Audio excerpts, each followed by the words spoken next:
Hello. Oh my god, Meteor. Hello, Meteor. How are you? Hello, everybody. That was a well timed sticker point, I guess. Wow. Okay. My voice is fine. It's fine.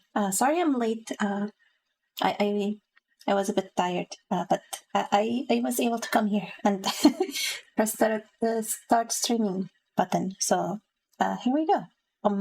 Last time we finished the investigation. We realized we're defending a criminal and we could not save Maya, so now we need to find out, are we going to still try and get him a not guilty verdict, or are we trying to find the truth?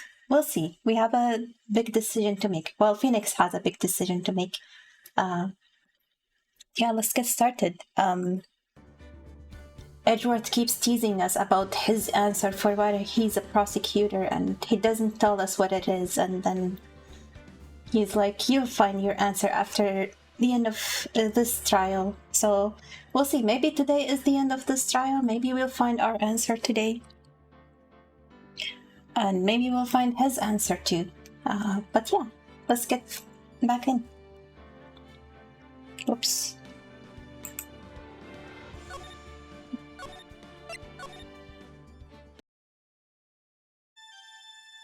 Why this music? Huff huff. What's going on? Are we in trial or where the hell are we? How did I get into this? That's far enough. You can't run forever, Mr. Phoenix, right? Oh my god, this is one karma. No, it's the judge. Nobody calls me Mr. Phoenix, right, other than... Oh, cannot allow you to go on like this. But I'm just a simple defense attorney. Silence. You are no longer worthy of your title. Am I gonna get disbarred? There was one line that I didn't read because they were auto-skipping. I've had this dream before, someplace, some time ago. As if this day was written into my destiny. Today I'll stand in court as a lawyer. To prove a killer innocent.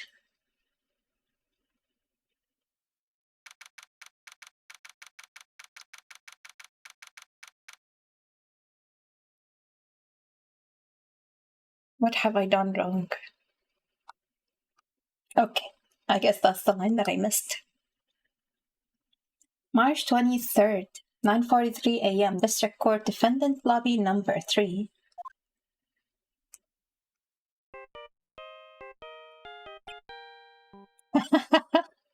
Who's calling me now? Hello, this is Phoenix, right? Oh, wait. I'm introducing myself. I'm like, why is somebody pretending to be me and calling me? You don't look so well, dude. He's not with me? He's calling me while he's with me? What is going on here? You're gonna prove me not guilty today, right? Wow, he put his hair back down. We know what his true nature is. Why is he keeping up the act?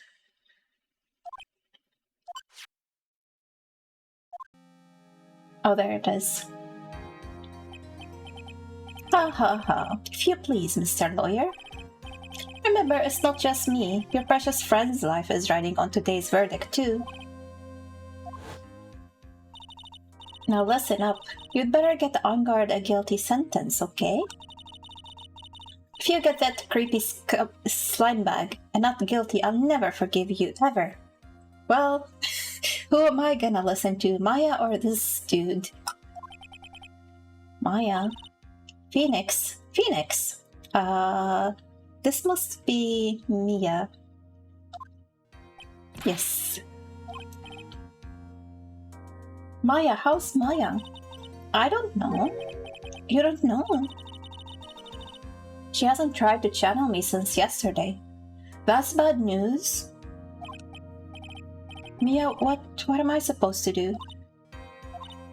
Well, like I said, for a lawyer, the worst of times are when you have to force your biggest smiles.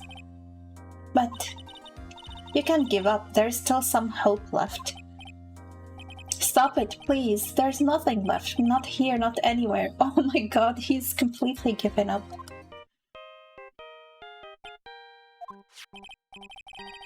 Is that accursed Avantgarde again? Will you leave me alone? Look, don't call me anymore. I mean it. Gumshoe! Oh, you're really mean, pal. Ah, Gumshoe, I'm really sorry. Where are you? They let me join the investigation team and we're chasing after the killer, pal. Then you have some sort of lead? They hired him back, he got his job back, and he's on the task force, on the investigation team, on the rescue team for Maya. Nice. Then you have some sort of lead? Sorry, but right now we've got 0 leads on the guy. But we're not going to give up. Gumshoe. Until the trial is over, until the verdict is handed down, we're going to do everything we can to find the killer. Definitely they will be able to find him this time, even though they've been chasing the whole family for generations and never were able to catch them. If you can get Maya out, then you can get Avantgarde the guilty verdict he deserves, pal. That's true, I could do that if they found Maya first. You got that, so you have to do whatever you can to make the trial last longer. Okay. I don't think we're gonna finish today. I think we're gonna be stalling forever. I have to make the trial last longer? If you go to Mr. Edgeworth with everything you've got, then you two can draw it out. Oh, now I get it. I believe in you, pal. You and Mr. Edgeworth can do it. There is nobody better at bickering than the two of us. Believe in us, we're going to give it all we've got, just like you. Got it, thanks, Gumshoe. Hey, Phoenix. You understand now, don't you? You have something money will never be able to buy. Friendship. Oh, damn it. Just yesterday he's like, oh, I only have these 2 friends. But he doesn't appreciate anybody around him. It's the strongest weapon in the world, and you have it in abundance. Yeah. It looks like we're coming to the end. I have to make the trial last as long as I can. Gumshoe will come through, I know it. March 23rd, 10 a.m. District Court, courtroom number 3.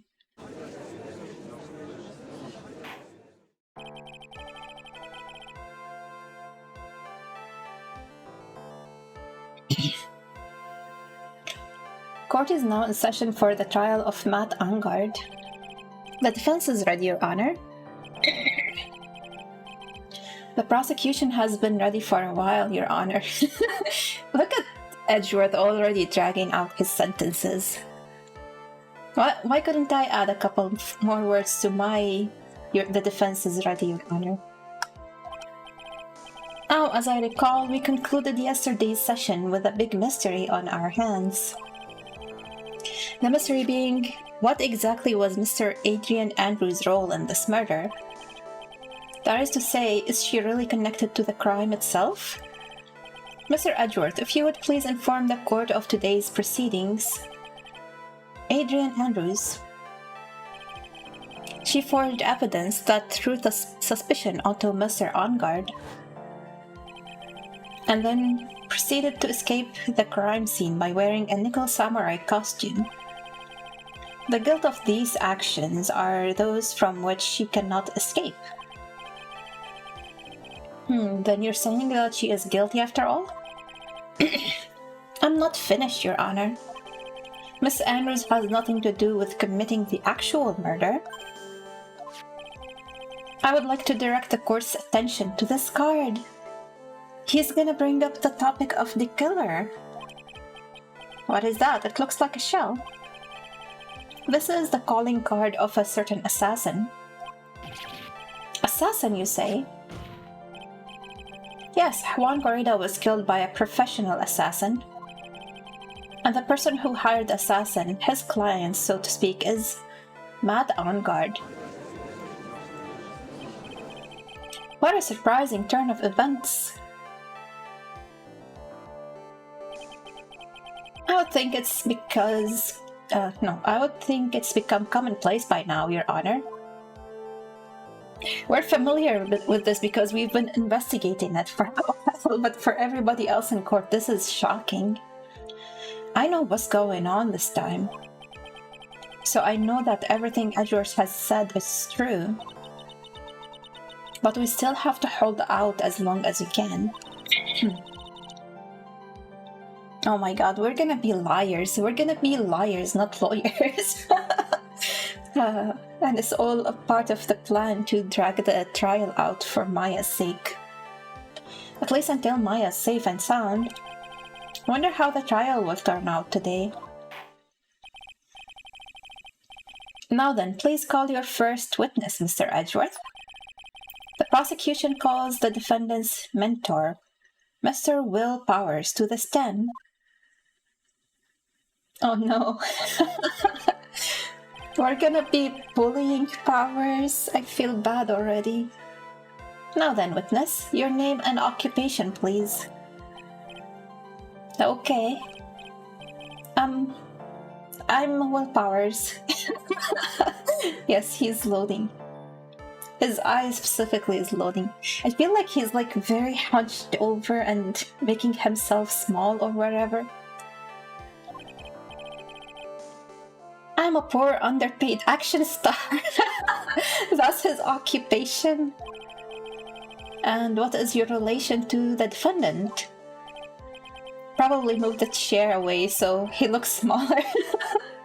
Well, I guess I'm sort of a lousy mentor to him in a way, yeah.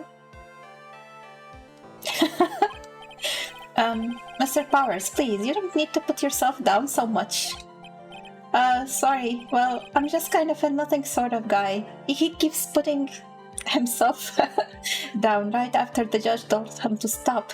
Is that illegal? He's defying the judge. On the night of the murder, you visited the defendant's room. Is this correct? Yes. I didn't know that. But you know, I didn't actually get to see Matt when I went. All you need to do is answer what you're asked. Now then, I would like you to please testify about when you went to Mr. Engarde's room. Okay, sure.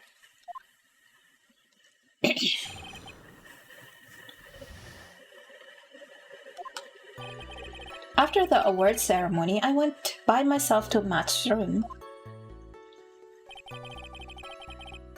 Matt was standing there in front of his room, still in his nickel samurai costume. That's what's his name, that's the killer, right there. But wait, the tomato juice was already poured in there. Why would Andrews lie about pouring it itself? Are we finally gonna find out why the scene of the crime doesn't look like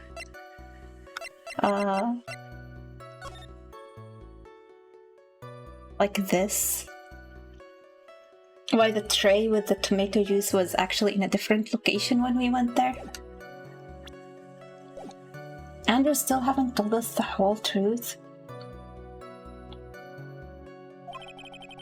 He was talking with someone at first. I thought it was the bellboy.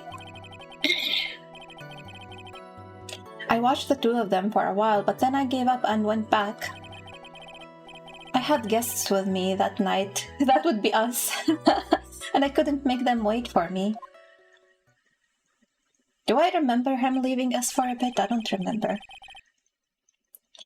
I remember going to the bathroom by myself. Nothing sounds out of place in Mr. Powers' testimony. And talking with the bellboy is no big deal. Come on, Phoenix, you know who the bellboy is. He kidnapped Maya right in front of you, and he even identified himself. If one assumes that the person with Mr. Angar was speaking with, wait. If one assumes that the person Mr. Angard was speaking with was an ordinary bellboy, what are you implying? Well, Mr. Wright, let's have you cross-examine, shall we? Looks like we're in another sticky situation. Huh? A trap. Can't you smell it, Phoenix? But for us to find out more, we're just going to have to charge in head first, right?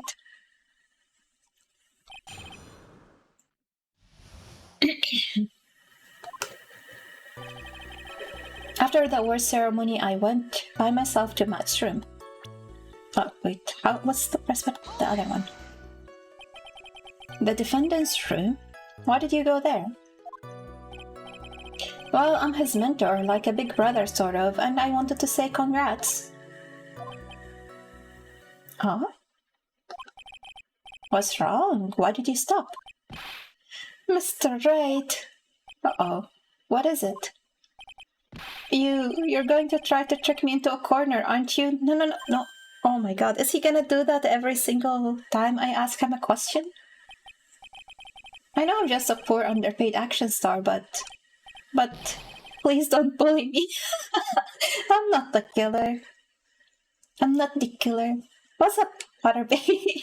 Thank you for the hydrate, I appreciate it. I have some diet orange soda here today.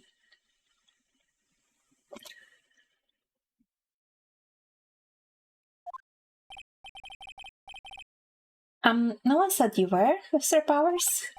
No, please, don't trick me. Every time you do your lawyer thing, the witness suddenly turns into the bad guy. Oh no, not Powers. We're not gonna do that to Powers. Every time? Is that true? Is it every single witness turns out the bad guy when we... I need to fact check this. Witness. I will personally talk to the defense at a later time. For now, please kindly cooperate and continue with your testimony. Sorry. So, you went to the defendant's room and then... Hey, wait a minute. When and how did I suddenly turn into the bad guy here? You turned into the bad guy when you decided to defend a criminal.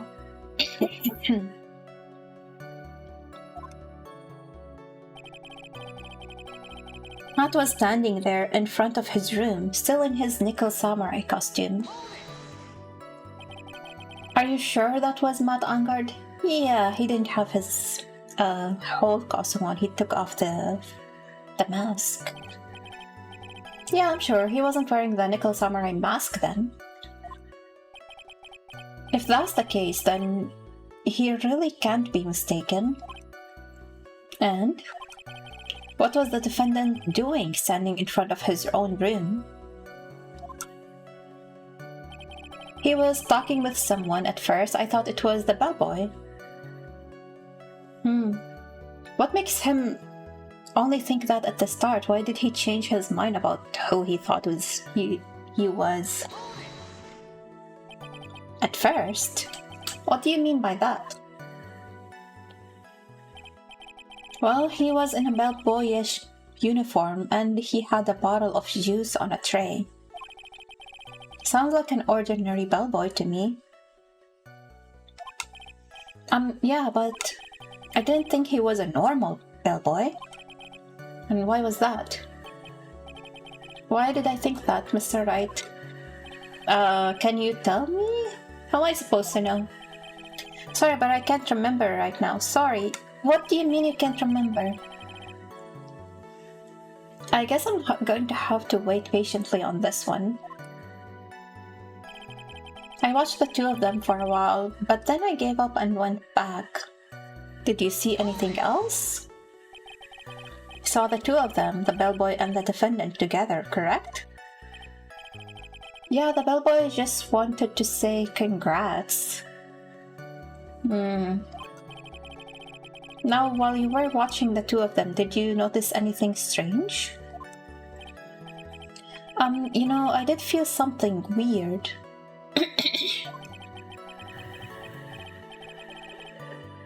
I think it was because Matt, well, he gave the bellboy a tip. A tip. But that's a perfectly normal thing to do. So, how did you watch the two of them? How long did you watch the two of them? Why would he say giving the bellboy a tip was a weird thing? Maybe, I mean, we need to think about Powers as being the mentor, so maybe he knows Enguarde isn't the type of person to give somebody a tip. Not more than a minute or two, I think. I had guests with me that night and I couldn't make them wait for me. Would that be us? Who are these guests you're talking about? You guys, of course. You and Maya and Little Pearl. I thought it would be really rude since I invited you guys. So if I disappeared on you. So I went back to my seat pretty soon after seeing Matt in the hallway. This is like squeezing water from a stone. It's probably pointless to press further. Do you remember this incident? Did Mr. Powers leave his seat that night? I don't remember that happening at all. Maya was making such a racket in her hyper state. I ended up focusing on her. I see. In any case, from this story, he probably wasn't gone for very long. I think maybe the tomato juice would jog his memory, just because the game showed us that the bellboy was carrying the juice. Otherwise, we would never think of presenting this.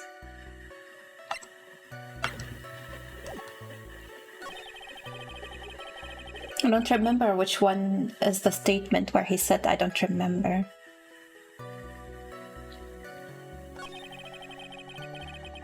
Oh, maybe here. Let's try presenting. Let's save before presenting.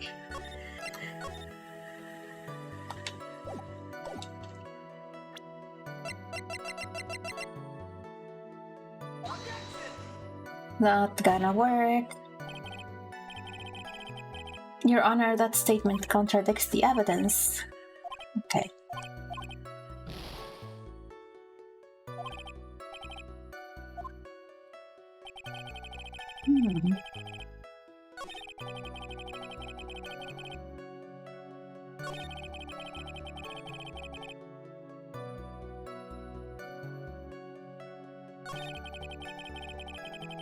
What if I present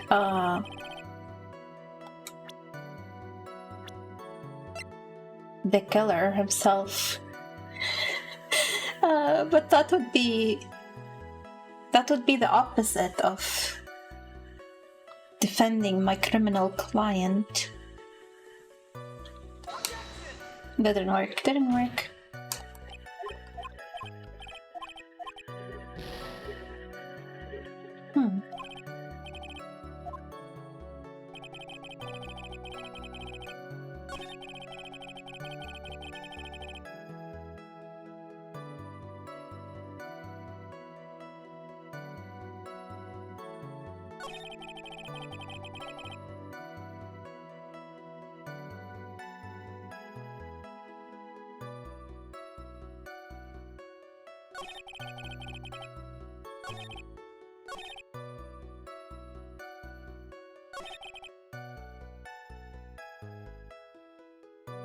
I don't see anything I can object on other than that statement just to try and jog his memory.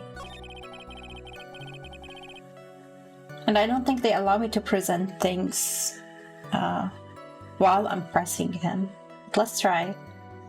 Maybe something is different.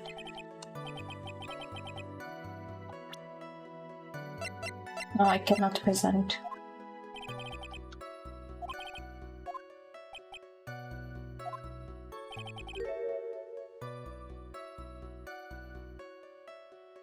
How am I supposed to know? Wait a second. So I am supposed to know. What am I supposed to know?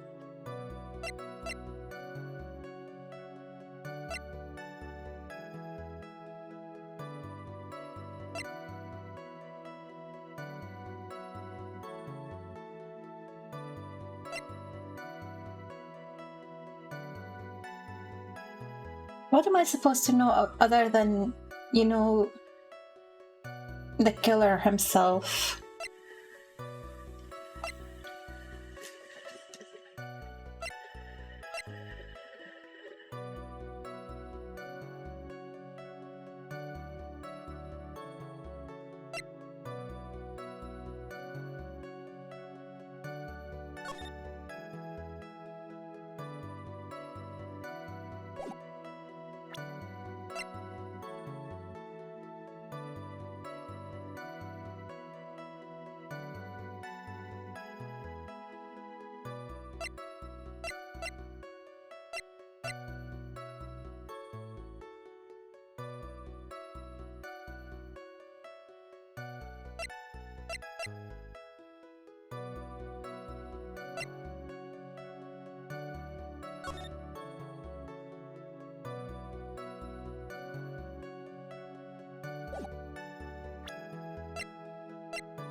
Hmm.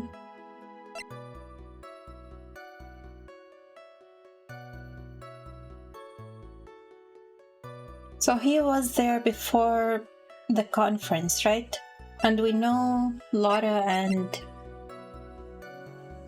Old Bag were also kind of going around the hallway, spying. Doesn't seem like either of them bumped into the other.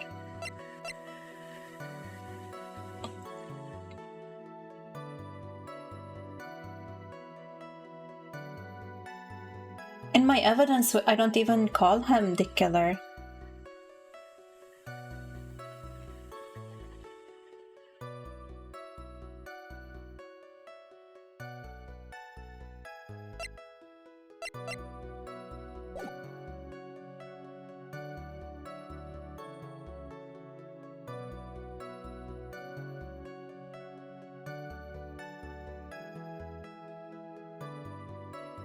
He was not a normal bellboy. And I'm supposed to know. I'm supposed to know.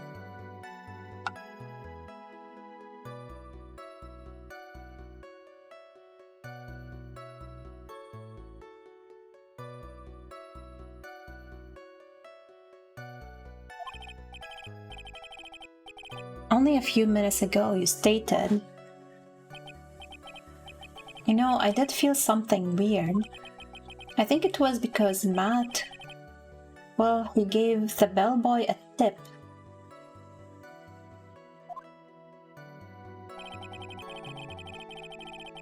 This is different. Am I supposed to press more than once on things now? Could it be that you felt something strange about the tip-giving incident itself? Ah, yeah, that's it. You really know your job. I wonder if we ever needed to do that before and No, I wouldn't have been able to progress.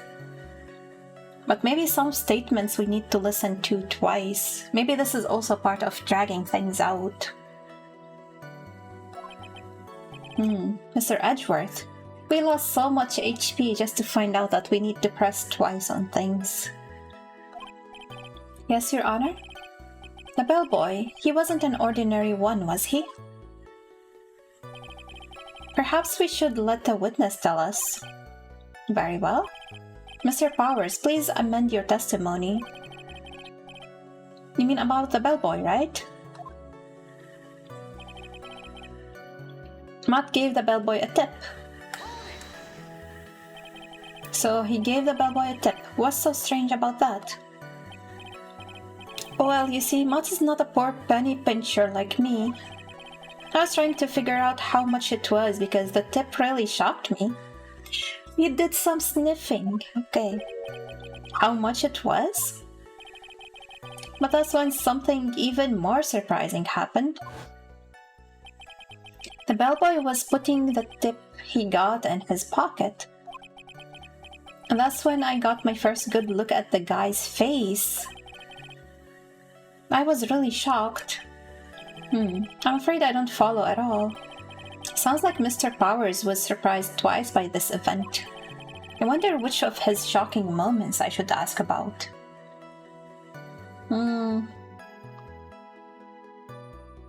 The face would lead us to the killer right away. But is that what we want? If we're defending him, right? Yeah, we want to know. Oh, damn it.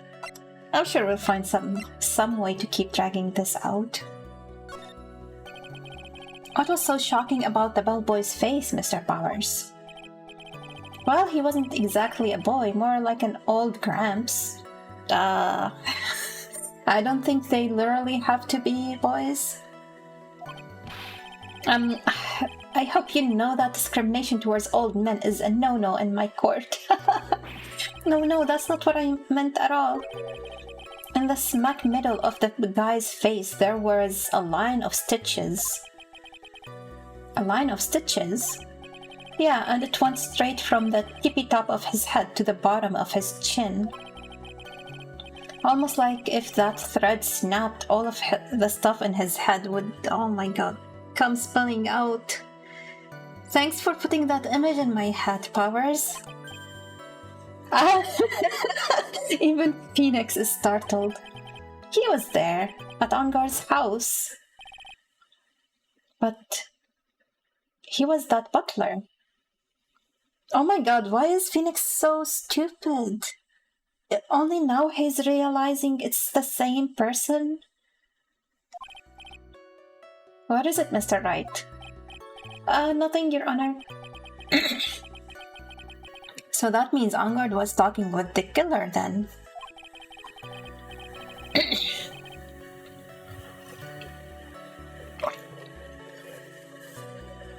If that fact were to be exposed, Angard would be declared guilty in a blink. Phoenix, you have to play dumb here. Pretend you don't know anything. Yes, Chief. You sure don't have anything you would like to say, Mr. Wright? Huh? What did you just say, Your Honor? Oh no, I'm bad at playing dumb. Nothing, Mr. Wright, nothing. We're just going around and around in circles. Now then, Mr. Powers, please continue with your testimony.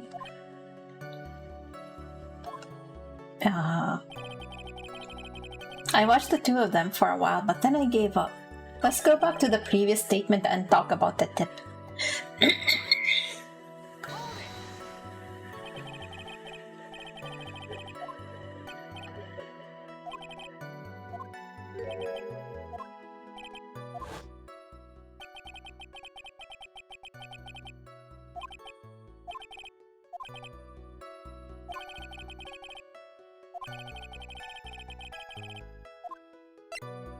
Ongar's tip. The defendant is a huge star. He can afford to give generous tips, wouldn't you agree? Sure. But giving him that much was maybe a little too much, I think. It's a whole payment for the murder. How much was it? Would you please clarify for the court? About how much would you say the defendant gave the bellboy? Honestly, I don't know. I can't even begin to guess. And why is that? Because he gave the bellboy a really fat roll of cash. Wow. A roll of cash? This is very suspicious. Oh, did you see his pose? I knew it. He was making himself small. He was like bending his knees. Well, how interesting. That certainly was a very generous tip, wasn't it? A very fat roll of cash. That can hardly be called a tip, Your Honor. The judge is beginning to look awfully suspicious of us. Oh no. Oh, damn it, I don't want to do this. Maya would be very disappointed in us, but they gave me this moral obligation to drag out the trial to save her. That's my excuse. That's my excuse for defending him. This is fine. Raise an objection. Oh no. The controller stopped working. Great. Why does it do that? Not the controller, only just the pressing the A on the options. I don't know why it does that. There is an objection. The defendant is a superstar. That kind of tip is typical fare for people like him. Are you saying that all superstars are super spenders? If I could receive larger rolls of cash by simply bringing people things on trays, then why on earth would I send around here prosecuting? Oh my god, good point. He's got a point. I don't even get paid, let alone rolls of cash for all of my hard work. So supposing that roll of cash was not a tip, then what was it? Payment, Your Honor. Oh no. Payment? Isn't it obvious? For the murder of Mr. Juan Correa? Then the bellboy the witness saw, guess he was the assassin.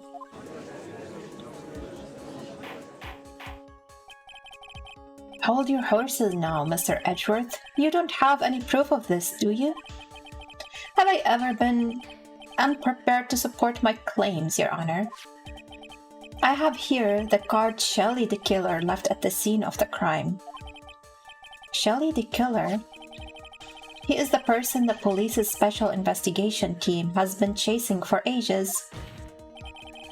I'm certain that the person the witness saw was this very assassin, Shelley the Killer. Really? What's wrong, Mr. Powers? No, nothing. Something just clicked in my head and I think I just figured something out. Oh? Actually, I saw the bellboy again later on that night. Yes, he remembers. He came for Maya. Not like me, the idiot. What? Mr. Powers, please testify. Tell us what you saw. Yes, sir, right away. The second time. This time I was in that hallway because I had to go to the bathroom. And that's when the bellboy I saw earlier came out of the room. Oh, so it wasn't when he came for Maya. Of course, when I say room, I mean Juan Correa's room. Now that I think about it, the bellboy did seem kinda out of place. Yeah, so he had to be the assassin, I'm sure of it. I mean... Am I gonna press him on that I mean? Thank you very much, that's all we need for now. Huh? But I'm not done, there's still more. Let us first establish that the bellboy was truly Mr. the Killer, then we shall see. So the bellboy came out of the victim's room. And if that bellboy really was the assassin, then I think the answer is fairly obvious. That would be correct, Your Honor. Well, Mr. Wright, I believe it is your turn to entertain and make us laugh. I think he stopped him from continuing because he wants to drag out the trial too. Ha ha ha ha. This is no laughing matter. The second time. This time I was in that hallway because I had to go to the bathroom. Did we really not see him leave us twice? And what time was it? Well, I don't remember. The award ceremony ended around 8 p.m., right? And I went to Matt's room pretty soon after that, and then I came back. And then I went to the bathroom. So I guess maybe it was around 8-10 p.m. by that time. You're not one for details, are you, Mr. Powers? Sorry. I thought I could maybe catch Matt and say my congrats. And that's when that bellboy I saw earlier came out of the room. Are you sure it was the same bellboy? Yeah, how can you mistake that with the stitches in his face? How could you tell? All the bellboys wear the same uniform, after all. What do you say? Well, he had those stitches in his face. Irk. So I'm sure it was the same guy that was talking with Matt. So which room did the bellboy come out of? Of course, when I say room, I mean Juan Coreda's room. The victim's room, huh? Yeah, that one with the really pretty flowers and teddy bears. It was Juan's room, alright. Words cannot describe how screwed I am. Let's continue with the testimony, shall we? Now that I think about it, that bellboy did seem kinda out of place. Why? So what exactly was so out of place about him? Right.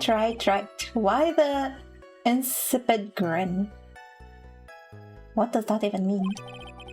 Maybe because I have no idea what damaging thing he's going to say next. Well, the bellboy was empty-handed. Empty-handed? He left the tomato juice there, the tray there. And that bellboy was one of those room service people, right? But he wasn't pushing a cart and he wasn't holding a tray either. You'd call that a little strange too, wouldn't you? When did Powers become so observant? He noticed so many suspicious things and we can't even remember that the bellboy is the same person that kidnapped Maya and also the fake butler. I agree that it is a bit strange, Mr. Powers. But is it really that unusual for a bellboy to be empty-handed? Maybe... oh no. What should I do? Should I let Mr. Powers' testimony slide or... We need to pull a slow one. Try to pull a fast one. There's nothing strange or unusual about an empty-handed bellboy. Hello, voice, where are you? But really there is. There really isn't. If you two are done being school children, oh my god, that's what I was thinking about. Bellboys are for room service. There is no reason for them to be empty-handed ever. Your Honor, I ask that the witness previous statement be supplanted with this new one. Edgeworth? Are you going to do whatever you can to make the bellboy look suspicious? Of course! He should. Thank you for the hydrate and the sombrero. I do appreciate it. Oh my god, my hand kicked it while I was drinking. It's a huge sombrero. Hey, very well. This court recognizes and grants the prosecution's request. Mr. Powers, if you could amend your testimony, please. Yes, sir. I thought it was kinda strange for a bellboy to come out of a guest's room empty-handed.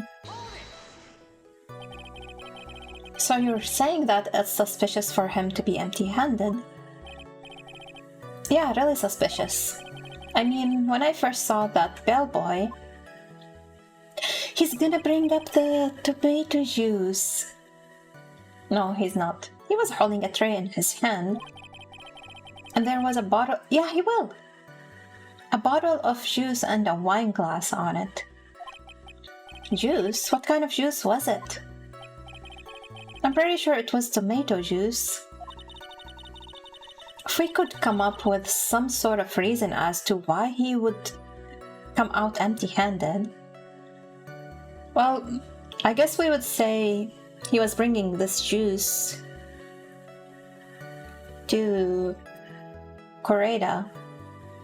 And he left it there with a tray. That's why he left empty-handed.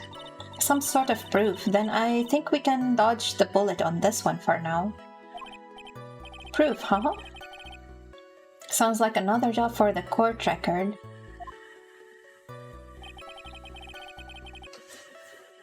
So yeah, he had to be the assassin, I'm sure of it. Please don't be so quick to judge. Ah, but it's kind of a Powers family thing. Think of every person as a thief. Oh my god. I guess a thief and an assassin are both sneaky and silent. That's not the point, Phoenix. In any case, if that bellboy was the assassin, it would be very bad for us. But he really is the assassin, you know? Yes, but you can't give in yet. If you want to prolong this trial for as long as possible, you're going to have to pull some cheap tricks on this one. Okay, so I guess we need to present the tomato juice on...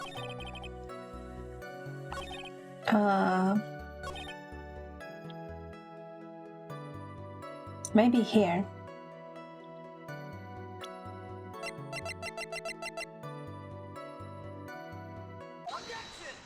It worked. Okay. Mr. Powers. Yes? You're easily influenced by other people's words, aren't you? As soon as you heard that the bellboy might have been the killer, you got caught up in believing it must be true. But, isn't he really suspicious? He's got all these stitches and... So, a baseball has stitches. Are you saying that baseballs are suspicious because they have stitches?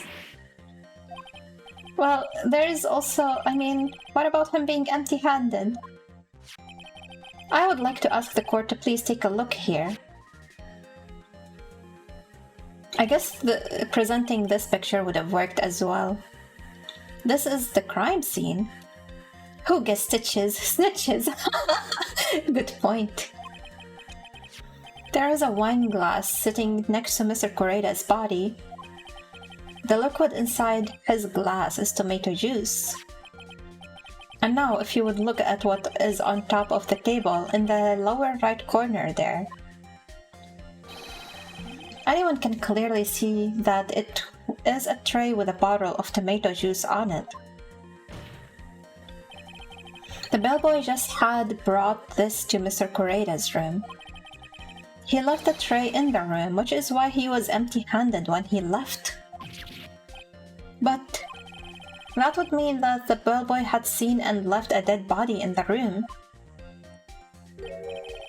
Ah, but can you prove that Mr. Koreda was already dead at that time? Mr. Edward? Yes? I blame you for leading me down this route. I'm terribly sorry. What is with him? Why is he laughing?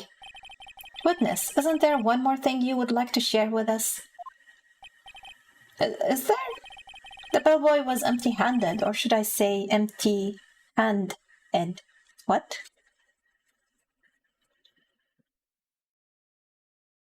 What does that mean?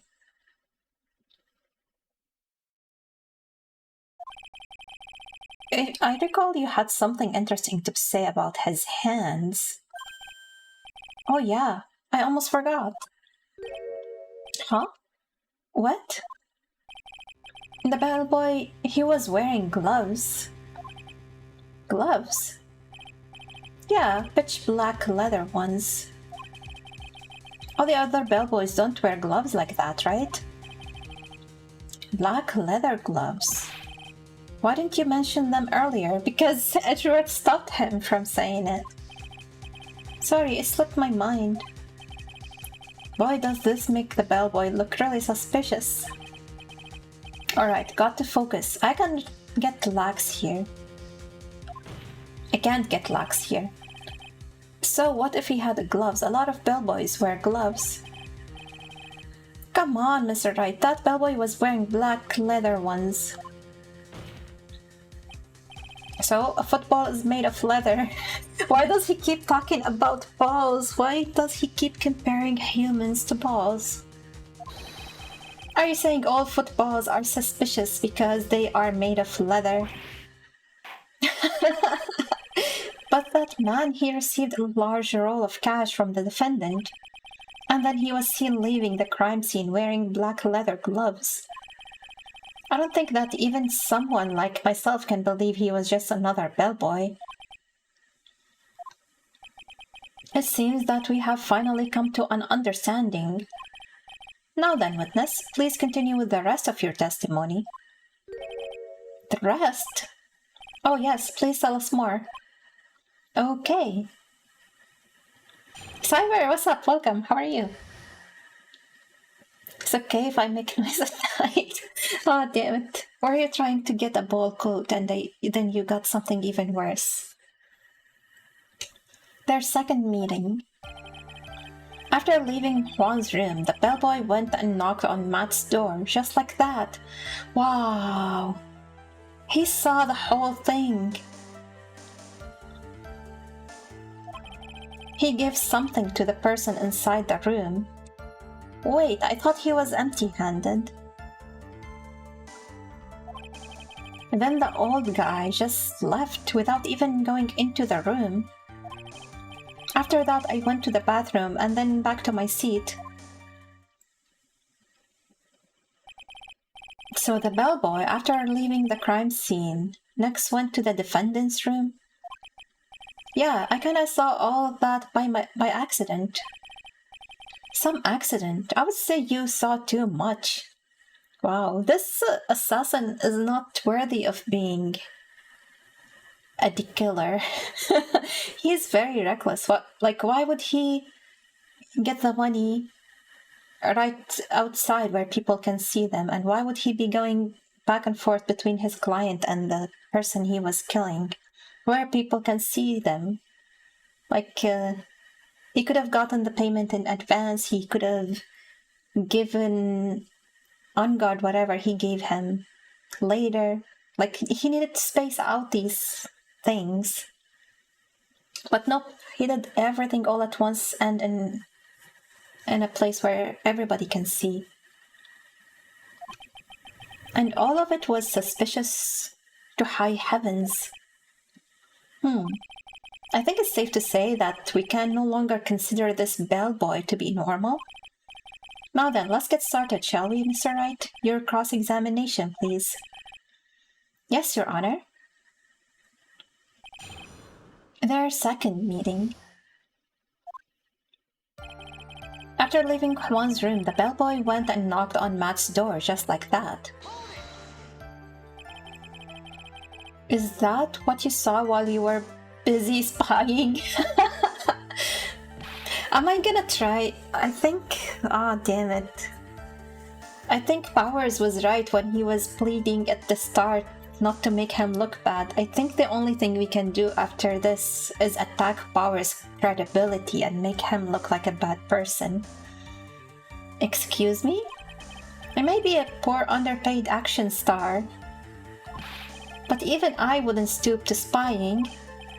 Well, I think the point is, where did you watch all this from, Mr. Powers? From the door of the bathroom, with my left eye. In a sort of sneaky spy-like. You just said you're not spying. I knew he was spying. Please, does it really matter if he was doing it over or underhandedly? What did the bellboy do next? That's all I care to know. He gave something to the person inside the room. I said, hold it. Okay. That's better.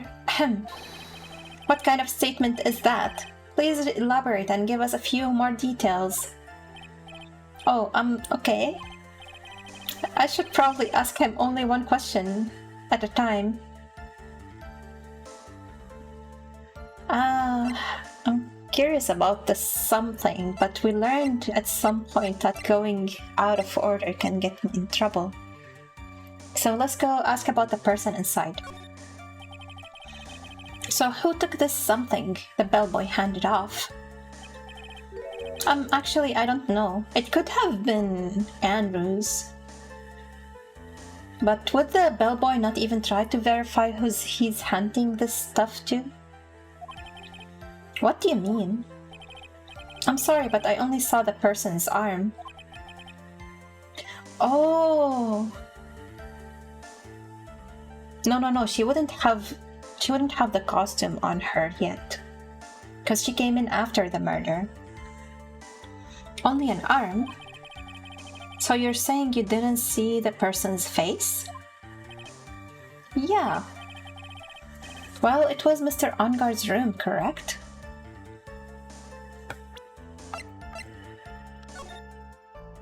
I think even if he didn't see the person's face, these arms are quite distinguishable from any other person. So maybe we present this and be like, do you remember seeing these arms or some other kind of arm? But we cannot present it here. So it could have only been Mr. Onguard himself, I would say. And then what did the bellboy do after that?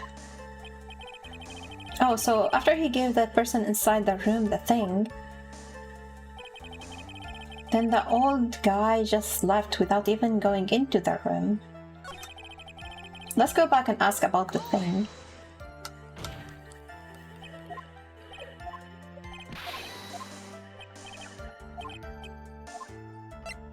Ask about this something.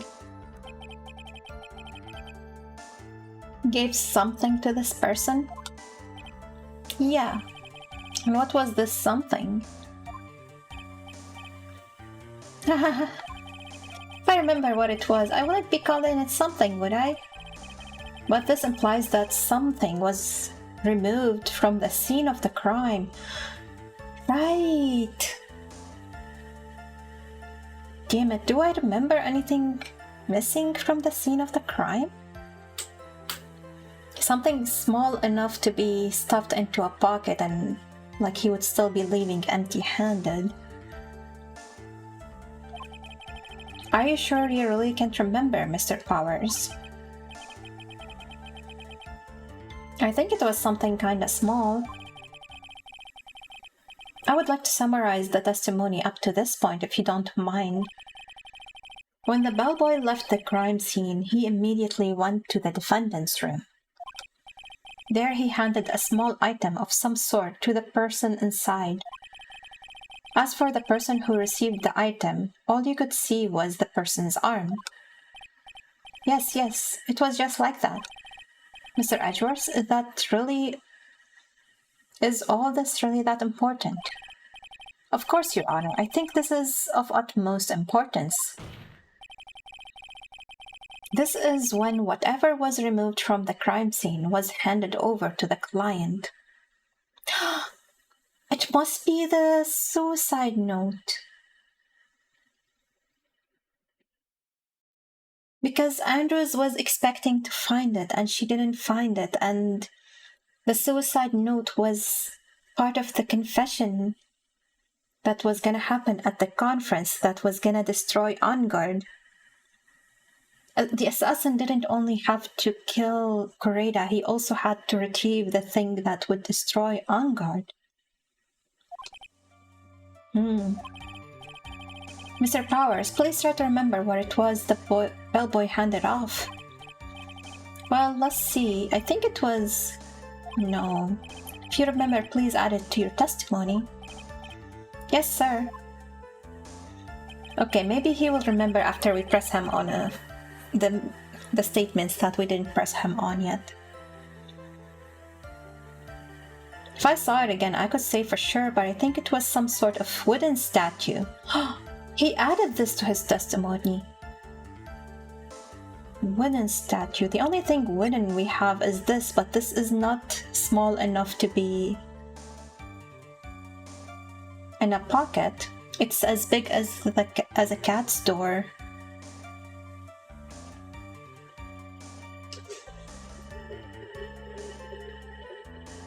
Let's press on this first.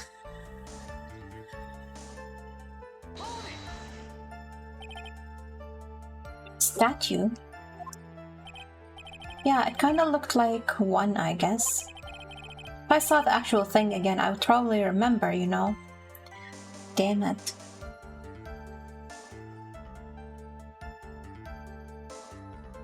I don't think we have anything else that it could be. And I am annoyed by the size of it. I do not agree with this, but this is the only logical answer.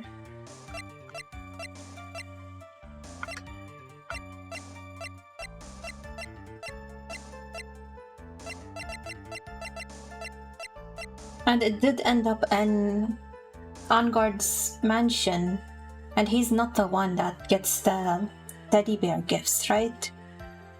So it has to be this. Looks like for this trial to proceed, I'm going to have to come up with whatever the statue thing is and show it to him.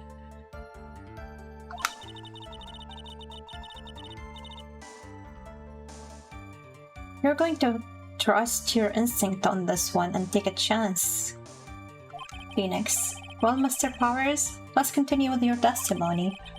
What did the bellboy do after that? Yeah, there was a lot of statements I haven't pressed him on yet, so let's do that before we present the bear. The old guy just left without even going into the room. Where did this bellboy go after he left Mr. Enguarde's room? He opened the door to Viola Hall.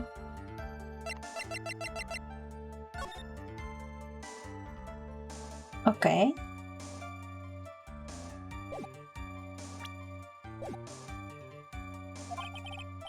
Went in there, and who knows after that, right?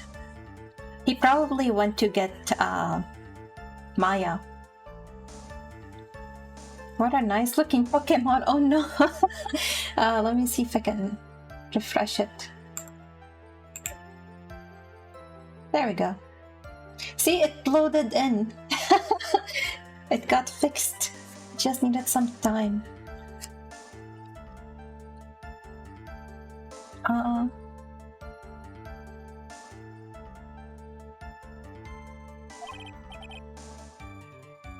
do. Yeah, he knows he came after to kidnap Maya. After that, I went to the bathroom and then went back to my seat. While Mr. Power's testimony just now was just as vague as his first, it's a little troublesome, isn't it? But I'm sure if you press him enough, everything will become clear. Is she telling me to do the double press thing? Although that just makes it harder on us, doesn't it? Talk about a lose-lose situation. After leaving Juan's room, the bellboy went and knocked on Matt's door just like that. He gave something to the person inside the room. If I saw it again... Okay, let's save and let him see it again.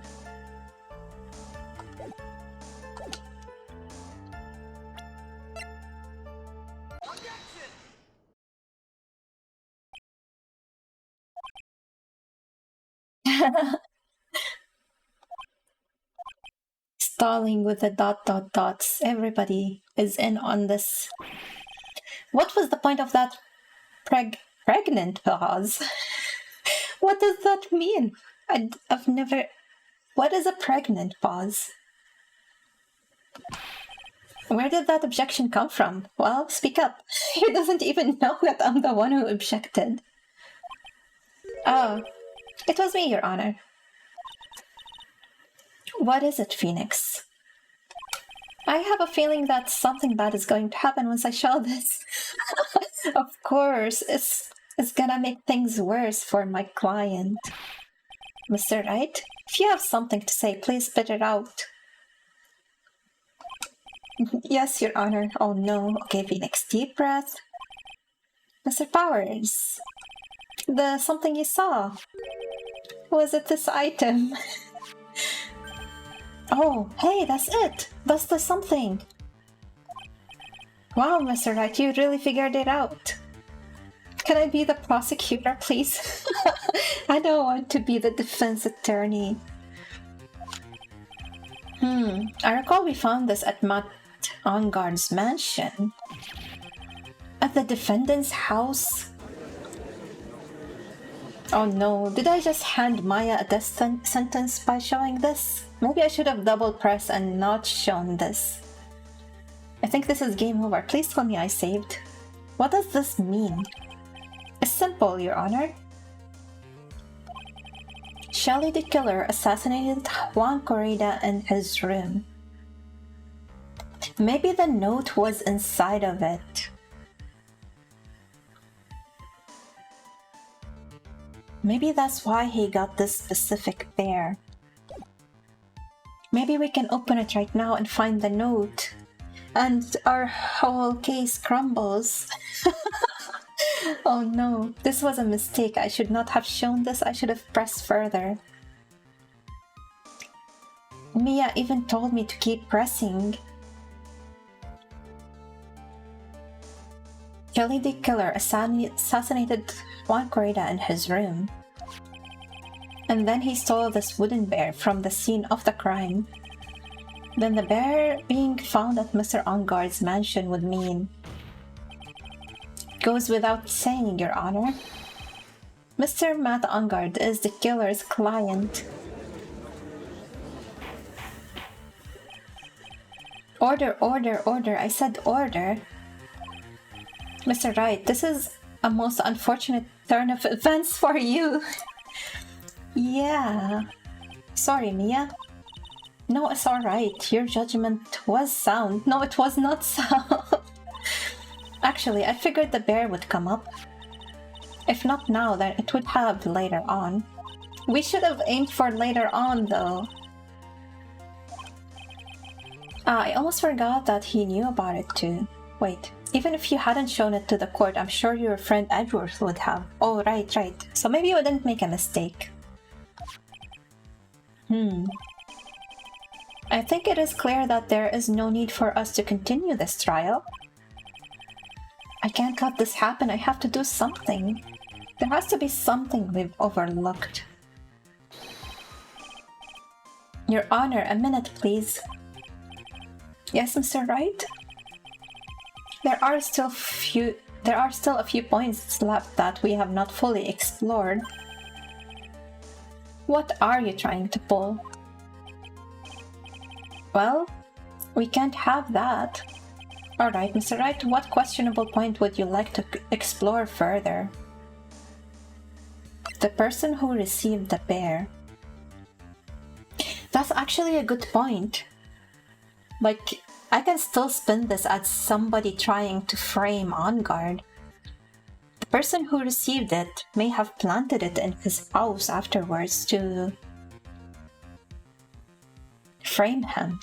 And that would be Andrews. We already know she tried to do that.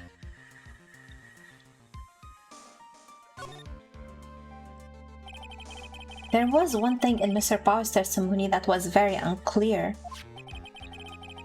And that is the identity of the person who received the bear. Alright, Miss Swan. How goes the lawyering? What's up, Flonny? How are you? We are the bad guys now. We're defending a bad guy. But we don't really have a choice because they kidnapped Maya and they're threatening her, so... this is morally acceptable, yes. He gave something to the person inside the room. Quote, I don't even know if my seat survived. No luck with the bold quotes today.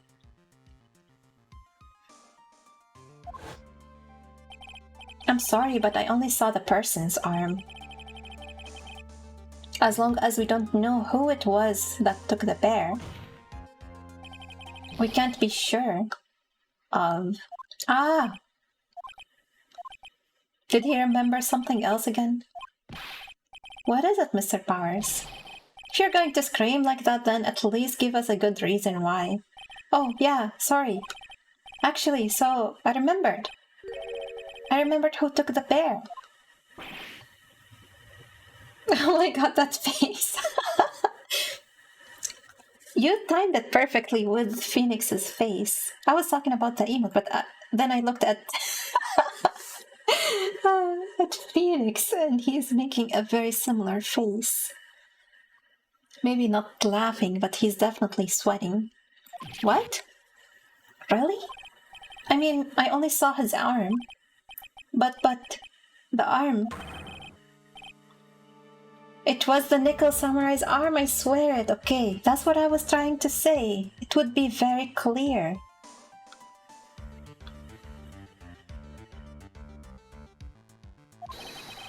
You've got to be kidding. I opened Twitch for 1 minute and already a new gift sub. Nice. Are you sure of that, Mr. Powers? Yeah, I'm sure it was the Nickel Samurai. I cannot spin this as Andrews being the one there because at this point she hasn't found the body yet and she hasn't put the costume on. We are in trouble. Maya's gonna die. Order, order. It looks like you've dug your own grave yet again. How many times is that today? I've lost count. Oh no, I should have kept count. So the person who took in this little bear was the Nickel Samurai. And as we all know, Matt Angard is the Nickel Samurai.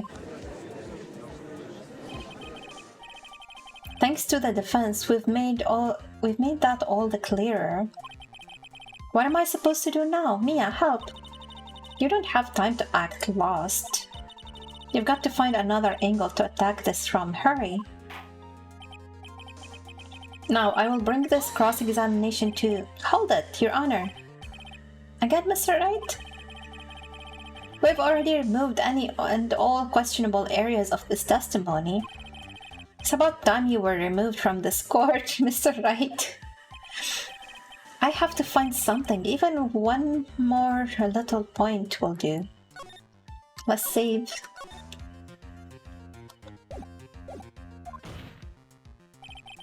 There are still questions left unanswered. What are you trying to pull? Well, we can't have that. So the question about the person who received the bear was the wrong one. We need to find out why he took this bear. Because I can't think of anything about Power's testimony. Or maybe they will allow us to go through all of these. The bear itself, I think it's fairly obvious that the bear itself is very questionable. The bear, Mr. Wright? This was found at Mr. Angard's mansion. I think this is gonna be another grave that I dig for myself, because if they open it up and they find the note, that would be the most compelling evidence. However, Mr. Angard was arrested at the hotel that night. Oh yeah, good point. How did it make it there? Which means that since the murder occurred, he has not had a chance to go home. Oh, I think Your Honor has already figured out what I'm trying to say. It is not possible that it was Mr. Angard who took this bear to his mansion. Why, that's very true. We didn't consider that point, Mr. Wright. There was no way, time-wise, for the defendant to have taken this bear home. Disaster averted, it seems. Objection! You haven't gotten the best of me yet, Mr. Wright. Huh? I remember it clear as day. I remember what you muttered to yourself at Angard's mansion. No, he knows it's the butler, right? You have this area completely surrounded. There's no way for him to escape. Wait, maybe it's something else. Can't believe it. That butler, all this time he was the killer. Yeah, okay, he remembers. Okay, so now he's gonna say, well, the butler himself, to complete his job, retrieved the bear and took it back to Angard's house. The killer and Argard were working together, so to speak. Imagine they call me to the witness stand. Oh, that would be funny. And the killer was hiding at Argard's mansion as its butler. What a bold move. The bear figurine was brought back to Argard mansion by the killer himself. When it looked like he was about to be arrested, Argard had him do so. I assume because it would have been bad had the police found it during the investigation.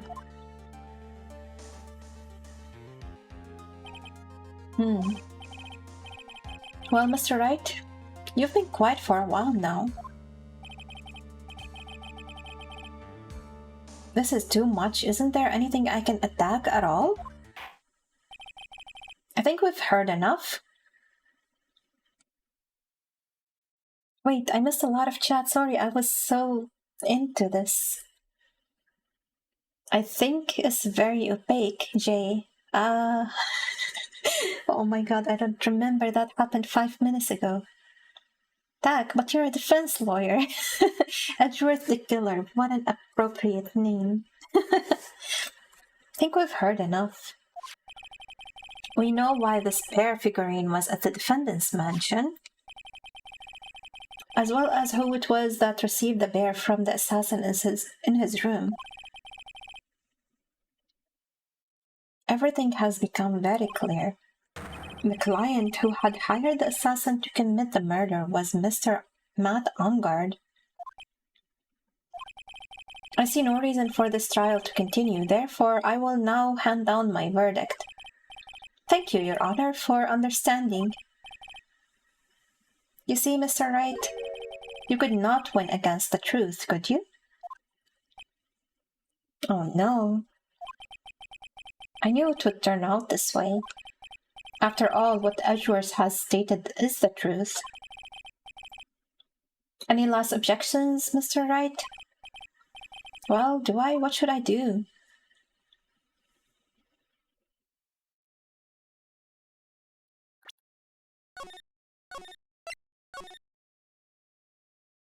I'm pretty sure the right thing to do is to raise an objection.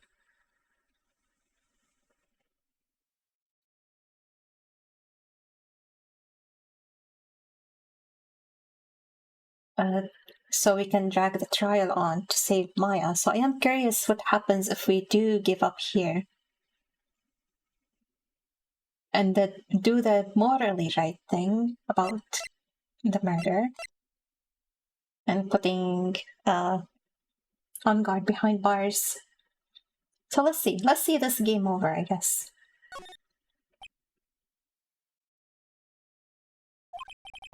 The defense rests. Oh, they won't let me rest. Never mind. Now I'm curious about the other option. Maybe the other option was the wrong one. Phoenix, are you giving up? If you do, Maya will die. I know. But she will never forgive me either. And you'll carry that weight on your shoulders every day for the rest of your life. I don't want that to happen to you. Mia, raise an objection, Phoenix. I will now announce my verdict. There's only one way for me to drag this trial out. Okay, so they're not going to be any different.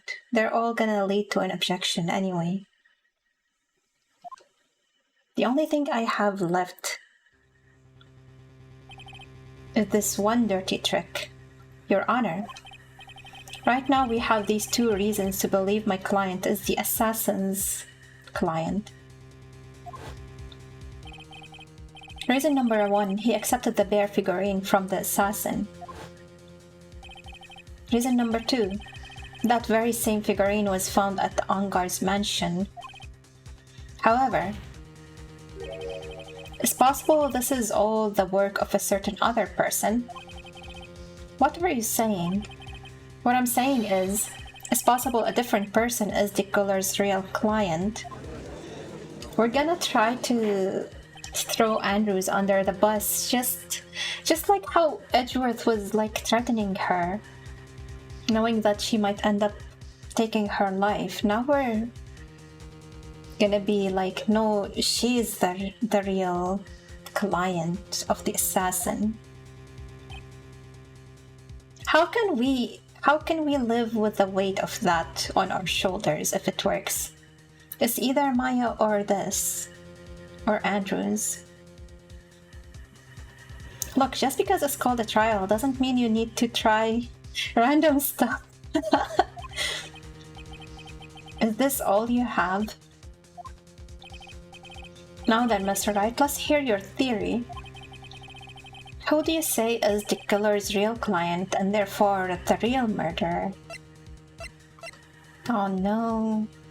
I'm sorry, Andrews. The game didn't let me. I tried. Adrian Andrews? Yes, we already know that she tried to frame Matt Angard for the crime by wearing a spare nickel samurai costume. And then the nickel samurai's arm that I saw, that could have very well been Miss Andrews.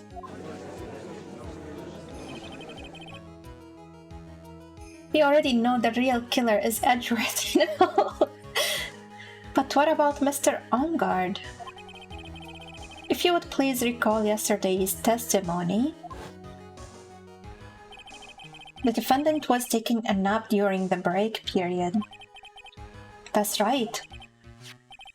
And then finding this figure at Mr. Angard's mansion. It was a well-laid trap set by Miss Andrews. Mr. Edgeworth, what is your opinion on this?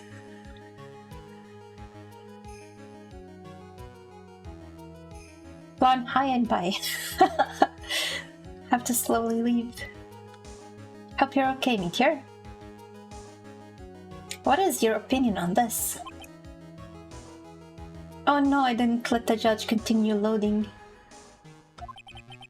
I can't even begin to count the flaws in the defense's logic. Besides which, there is no evidence to support it. However, I can't fully discount its possibility either. Okay, he's helping us.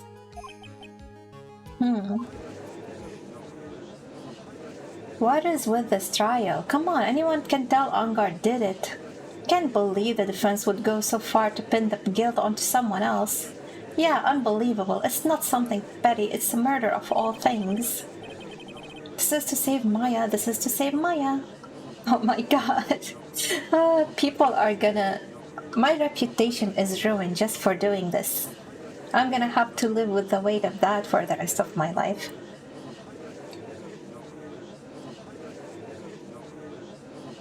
Alright, I think still rather low on sleep, but I got caffeine to healthily bridge that. I don't think that's a healthy bridge. Maybe you should have just gone, listened to your body and went to sleep. Even if the whole world turns against me, this one fight I can't give up on. Oh, you did. I'm sorry.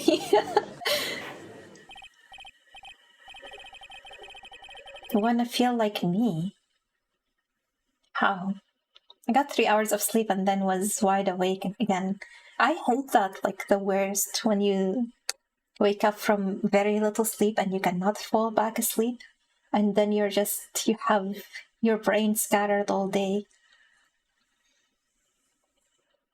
Had a heavy dinner and got car sick. Oh no! That's a terrible combination too. All disruptive parties will be forced to leave the courtroom. Your Honor.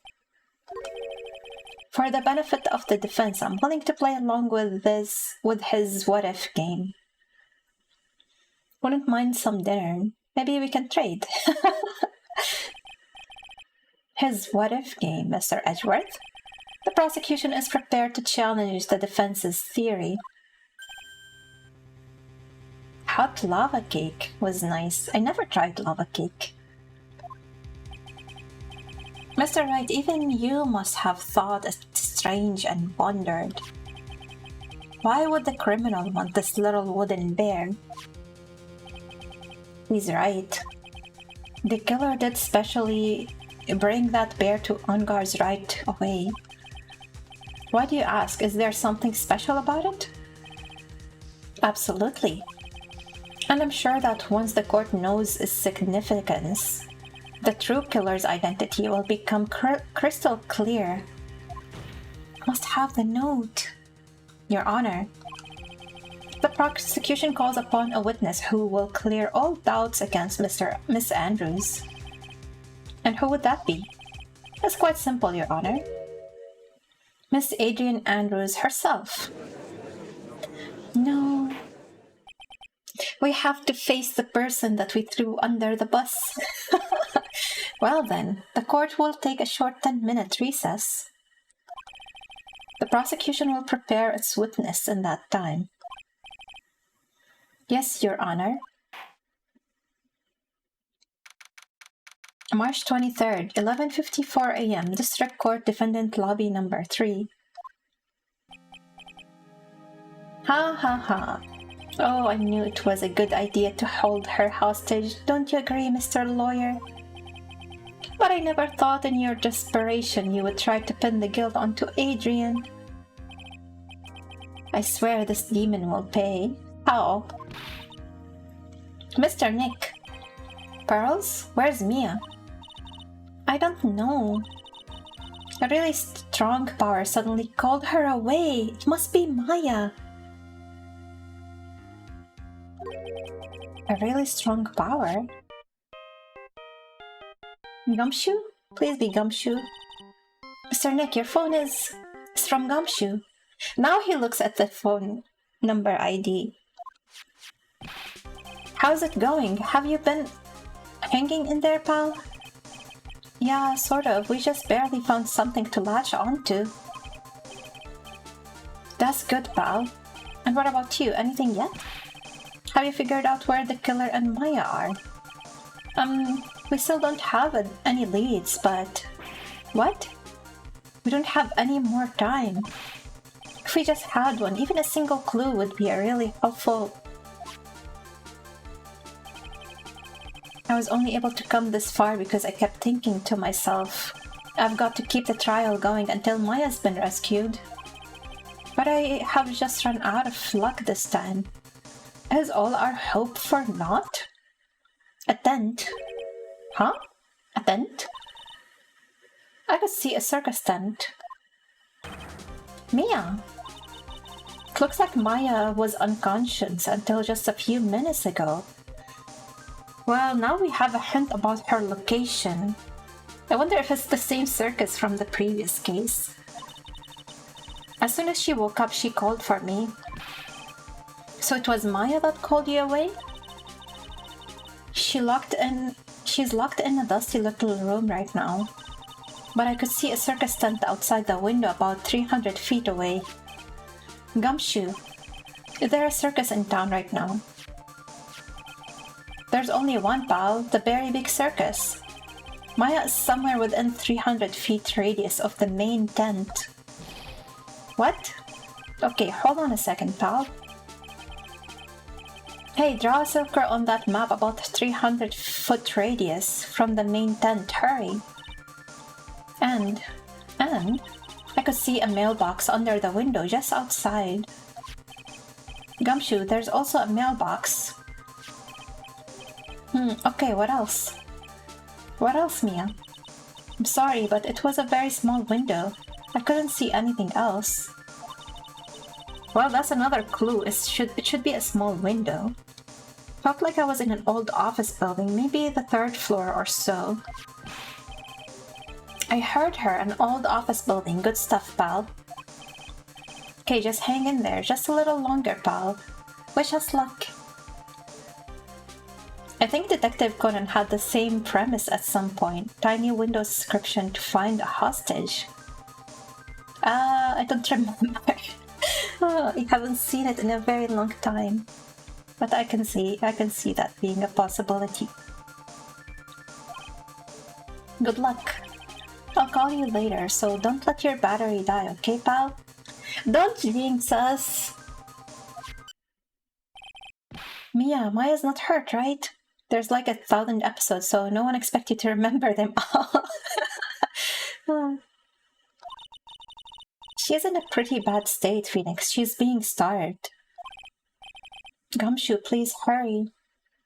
Anyways, bye. Thank you so much for stopping by, Meteor. I hope you can find some rest today. Looks like we're out of time. Are you alright, Phoenix? It's only a matter of time before Maya's rescued. Oh, I won, but thank you. Oh no. I can do this. I just have to make this trial last a little longer. March 23rd, 12:05 p.m. District Court, courtroom number 3.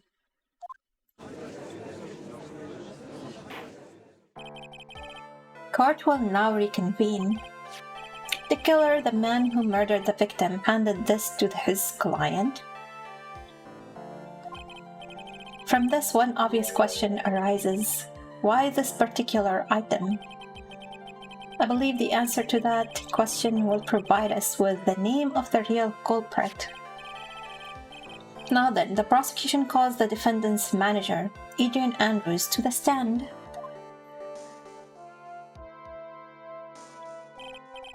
Currently, the witness is accused of tampering and obstruction of justice. Is Edgeworth's childhood pal? Water Bay, thank you for the water. Actually, let me drink actual water, not the soda.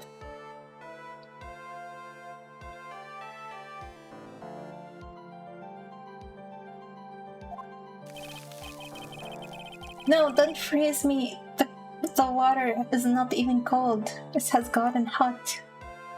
It's not gonna freeze me. However, you have been called to the witness stand today to ascertain who exactly is guilty of murder. Oh no! Extra hydration in the form of solid condensation. No, it's a soda. You're right. I understand.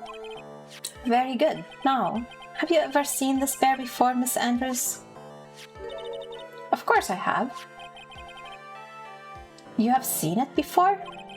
That's right. It's only natural that the witness has. Miss Andrews, could you please enlighten the court to this bear's secrets? All right. Why does she... Witness testimony? Actually, this is an elaborate puzzle. If you know the correct order, it can be taken apart one piece at a time. Okay, they're gonna open it up and they're gonna find the note. At its center is a small cavity with just enough room to store a small item. Because of its complexity, if you don't know the order, you can't open the bear. You really can't tell that it's a small jewelry box just by looking at it.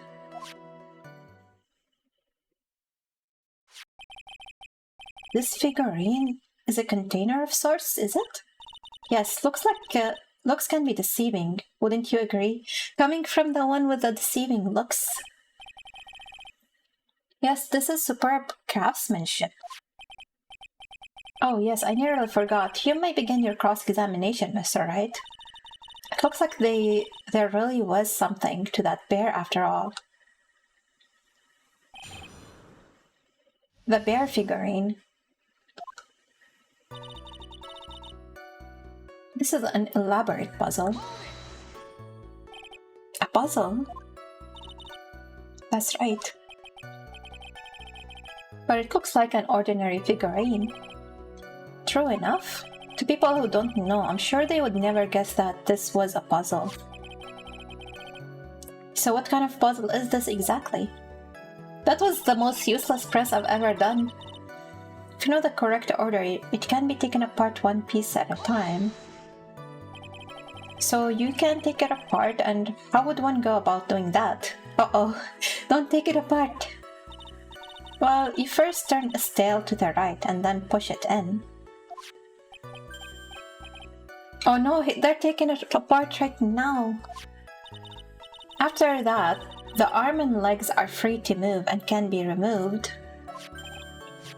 Oh, this is most interesting. The judge is having fun playing with this. A boy and his new toy. It's like he's 5 all over again.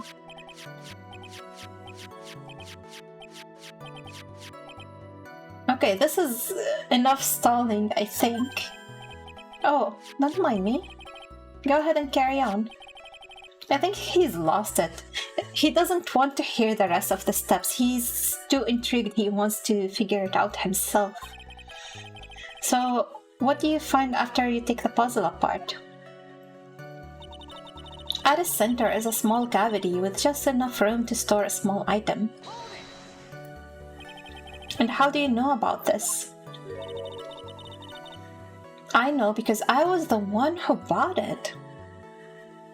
Wait, so maybe what's inside isn't the note? Huh? It was a souvenir from when a friend and I went to Switzerland. Then this was a present from you? That's right. It was a puzzle in the shape of a bear, so I thought it would be perfect for one. So it was a present from Miss Andrews. Witness, let's continue with your testimony. Because of its complexity, if you don't know the order, you can't open the bear. So who exactly knew how to solve this puzzle? Only the 2 of us, Juan and myself. It was a souvenir from Switzerland, so I doubt there are many people with this same bear in this country. But this looks like it can be easily broken, especially if someone wanted to get at what's inside. Well, it's a toy, but it can never be the same again once it's been broken. You really can't tell that it's a small jewelry box just by looking at it.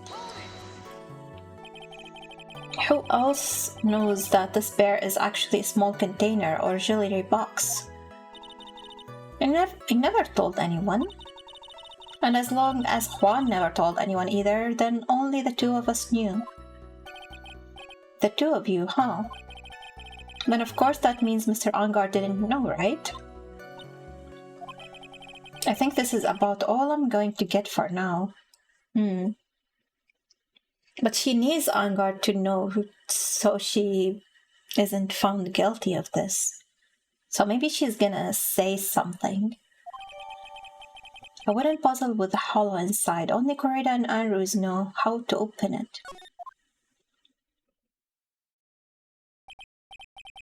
Well, Mr. Wright, I think even you have come to realize that there is one very important fact we have uncovered, and that is this. This bear is actually a jewelry box. Now that we have agreed to this point, there's only one logical question that can come next, and that is this. What is inside this box? What's inside? That's right, that's what we are going to find out next, Witness. Yes? You're the only one who can open this. Please. It's happening. Is it the note? Is it not the note? What is in there? There's a painful silence. Wait. All eyes on Miss Andrews now as she solves the puzzle and takes the bear apart. Painful silence hanging over the courtroom. I've opened it. It is the note. Is this what you wanted? What is that? It looks like a note. I don't think we need to guess at what that is, do we, Mr. Wright? How did she not know about this? Why didn't she think to look in there? Why did she give him this?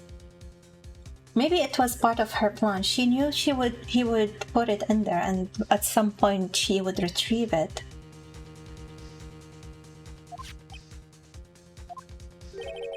It's the suicide note. The suicide note? The suicide note left by Juan Corrida's former manager, Celeste Impax. Until now, no one knew of his whereabouts, but just as we suspected, it was hidden. Hidden by the victim, Juan Corrida himself. The same Celeste Impax had very beautiful handwriting, and she just as beautifully signed her own name on this document. This is most definitely the note she left right before she committed suicide. Can we read it? Witness, did you know about this? Yes, I did. I heard all about it from Juan. He actually told her? Then why didn't she take it? When I discovered his body, I looked for the bear. I wanted to destroy the note before it became public, but I couldn't find it anywhere. So he must have told her way before. Not way before. He must have told her way too recently for her to actually have a chance to do it. Because it had been already taken by the killer. Everything is going at Mr. Edgeworth's pace. So now that the suicide note has been found, what's the next logical question? What's written on the note? That's right. At least that's what I would think. Now then, I believe it is only appropriate the contents of this note be made known. Can't stop you, can I?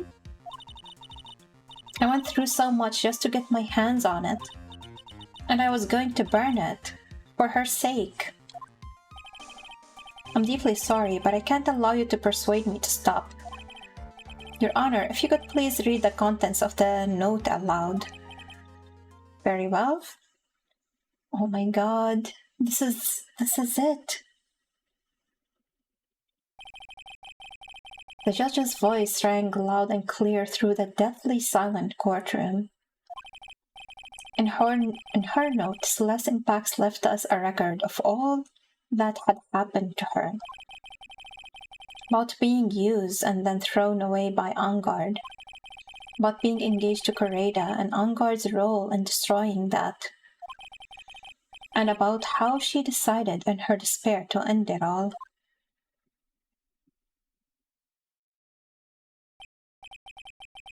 And that's all Miss Impax has to say. There is one thing I would like to say here. The prosecution has no interest in slandering Mr. Angard. Then what? Our intention, Your Honor, is to establish a motive for murder. Isn't that correct, witness? Yes. On the night of the murder, Juan was going to make the contents of this note public. After the post-ceremony show, he was going to hold a press conference. We can spin this as a motive for her as well, because she knows he was going to reveal the contents and she's gone through all this trouble, in her own words, to destroy it. She didn't want it to go public.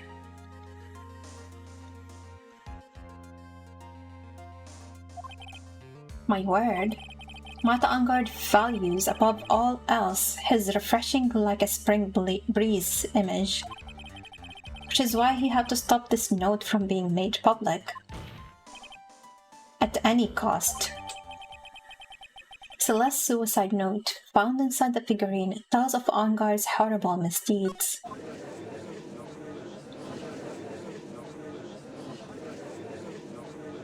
It's Angar's fault that the woman killed herself, and this time he went as far as to kill someone. How terrible. What a selfish person. I guess there are slimeball lawyers out there who will defend those creeps too. He even went so far as to kill someone to stop him from revealing that. There is no room for doubt here. Mr. the Killer's client's goal was to obtain the suicide note. And the only person who needed this note that badly is the defendant. Let's not forget that the bear with the note inside was found at the defendant's house. It seems that we have come to the truth at last. Gumshoe, now would be a good time to call me and tell me that Maya is safe. The defendant's motives were entirely selfish. He deserves no sympathy from anyone. How am I supposed to escape from this one? Why the hesitation, Phoenix? Gumshoe hasn't called yet, so you know what you must do. I know, I have to carry on and buy him some more time. There are two deadly pieces of evidence, the figurine and the suicide note. Maybe somehow I can find a way out of this situation through one of those. Well, the thing is, how does Angar know about the note being in the figurine? He should not know that at all. Maybe that's the only thing we can point out. The gavel is already in the judge's hand. Phoenix, hurry! The suicide note or the figurine? Which one of these should I pursue?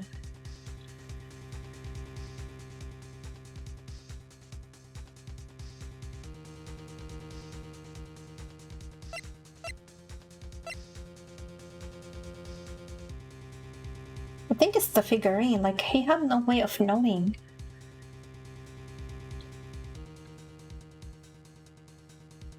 Unless... I don't think Andrews has any benefit in telling Angard about it.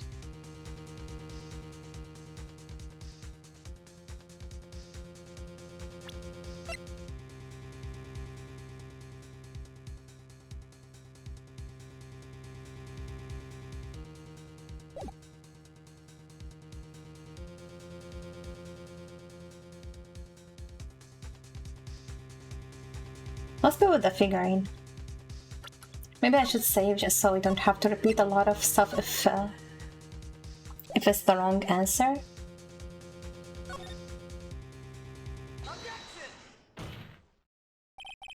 Please wait, Your Honor.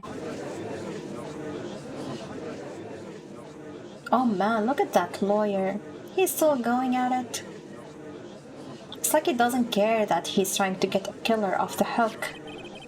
The assassin took this with him from the crime scene after murdering Mr. Correda. At the request of his client, of course. Only the client would have known about it. So what's your point, Mr. Wright? I don't think it's possible that Mr. Dickeller's client was marked Angard. In fact, I think there is a contradiction here. You can't tell by just looking at it that this bear is really a jewelry box. The chances that Matt Angard thought the note was inside this bear are 0 to none. Oh, I didn't think of it that way. Exactly, but I did think of it that way, and I thought it was rather strange. After all, there is no reason why Mr. Angard would ever want a jewelry box like this.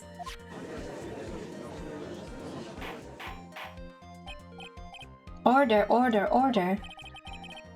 You make a valid point, Mr. Wright. Mr. Edgeworth, what is your opinion? It was just a flash, but I think I did rather well on this one. Unfortunately, I think he believes differently. I will leave a show of Appreciation as an order? Huh? The defense seems to be in love with wishing more despair upon itself. I would like to direct the court's attention to this. This was never brought up before. Okay, what is this? It is a very small video camera, Your Honor. This type of camera is commonly used as a means of spying. It's possible he found out about the note by watching Juan in his room. Spying? What the? I thought that spy camera was in my possession. Did he pick my pocket? Matt Angard and the victim both thought of the other as their biggest rival. They even went as far as to use this type of item to find each other's weaknesses. And the victim, Juan Corrida, was being spied on. His personal life was being watched by none other than Matt Angard.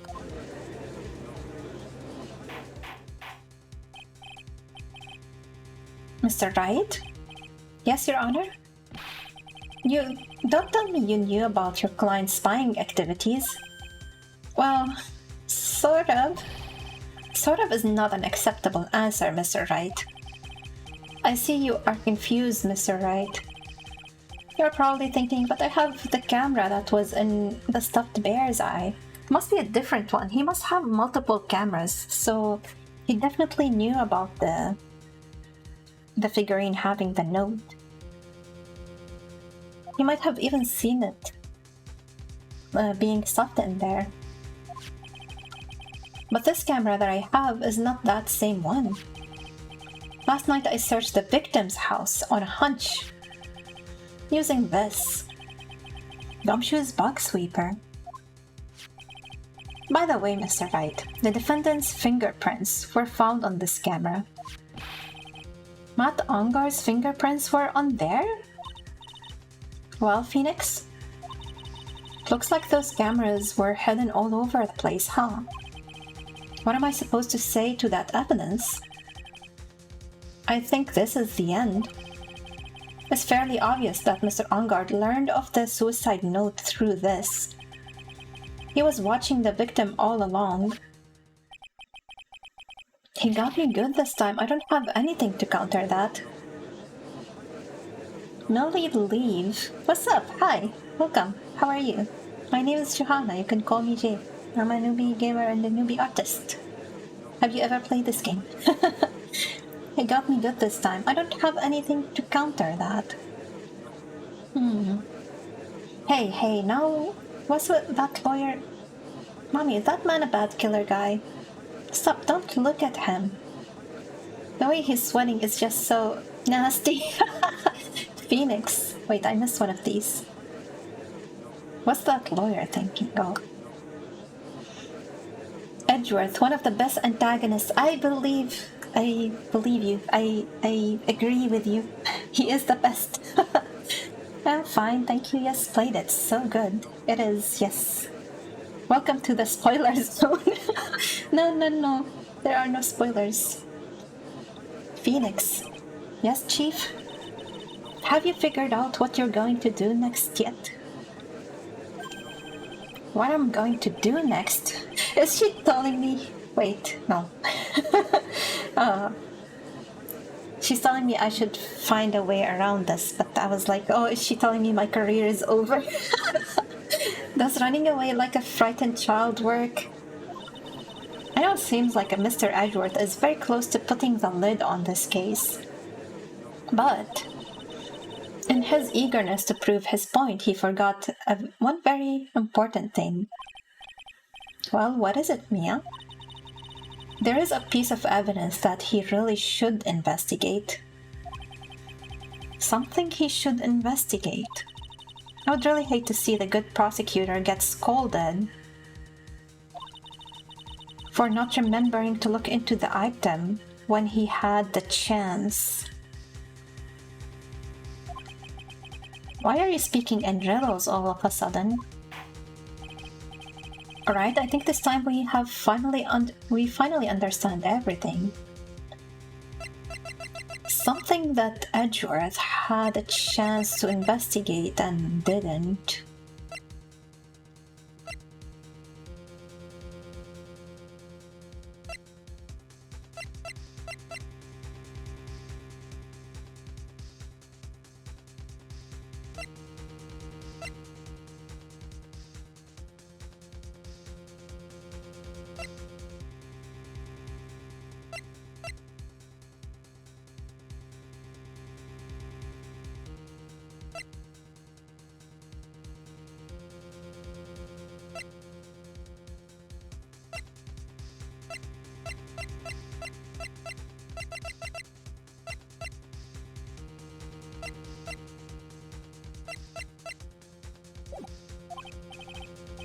Well, Mr. Wright, you don't have any further objections, do you? I need to solve her riddle. Something he had probably doesn't have anymore. He had in his possession and he did not investigate it. And he would be scolded for not investigating it.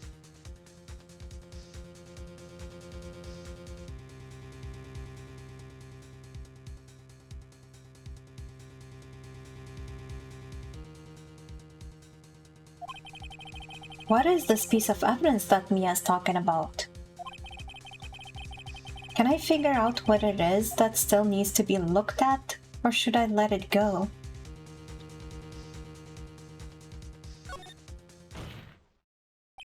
Please give me a hint, Phoenix. I have an objection, Your Honor. The only thing I can think of that Edgeworth didn't investigate was these things. Like when Gumshoe saw these, he's like, I'm gonna investigate that, and Edgeworth was like, no, these are worthless, you can find them anywhere. But maybe, like, he should have at least investigated them anyway, even if he thought they're useless. He thought it was more important to investigate the bear. But he made a good point on why he didn't investigate these, and Gumshoe actually came empty-handed with his own investigation of it. But that's the only thing I can think of.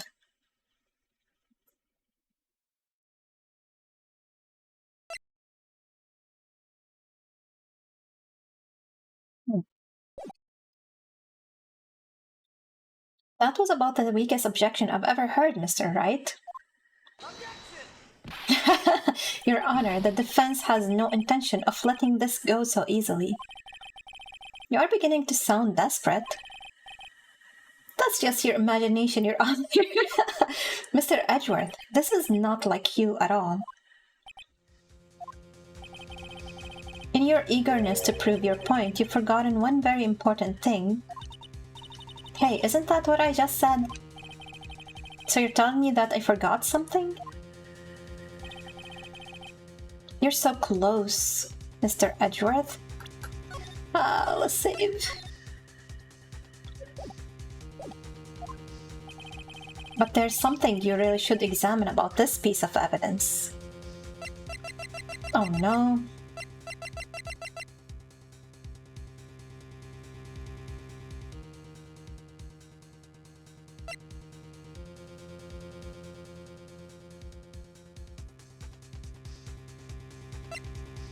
It's one of these two, I think. Maybe both work.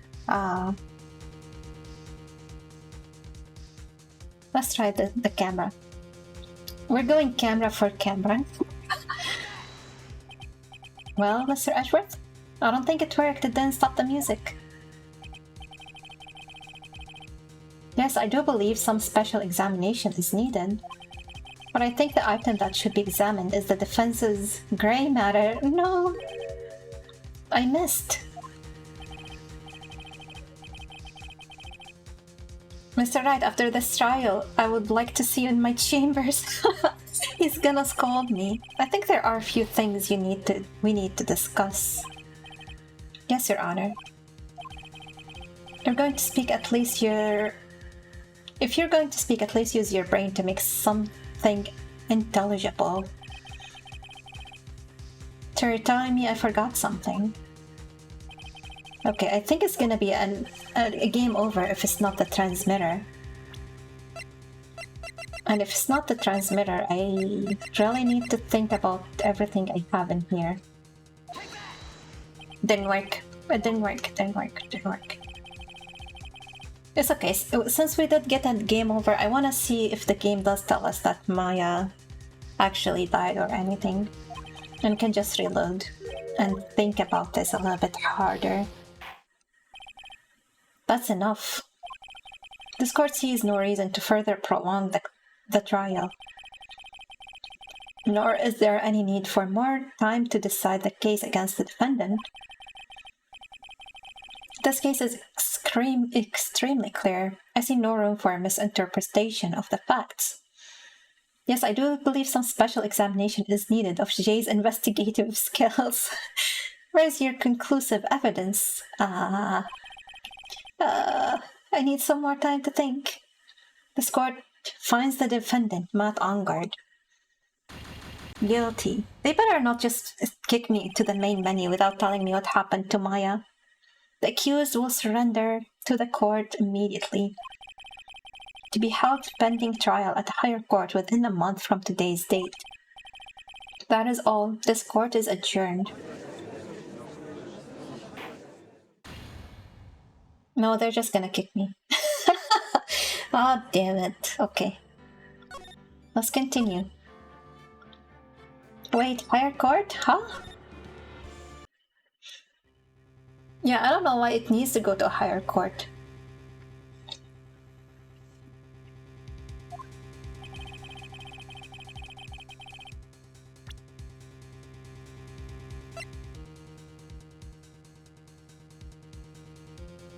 Maybe it's the suicide note.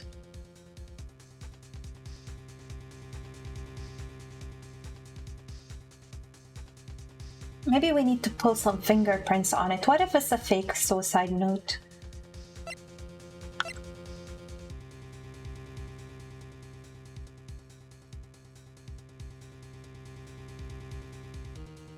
We didn't really investigate this one, but I don't think it makes any difference.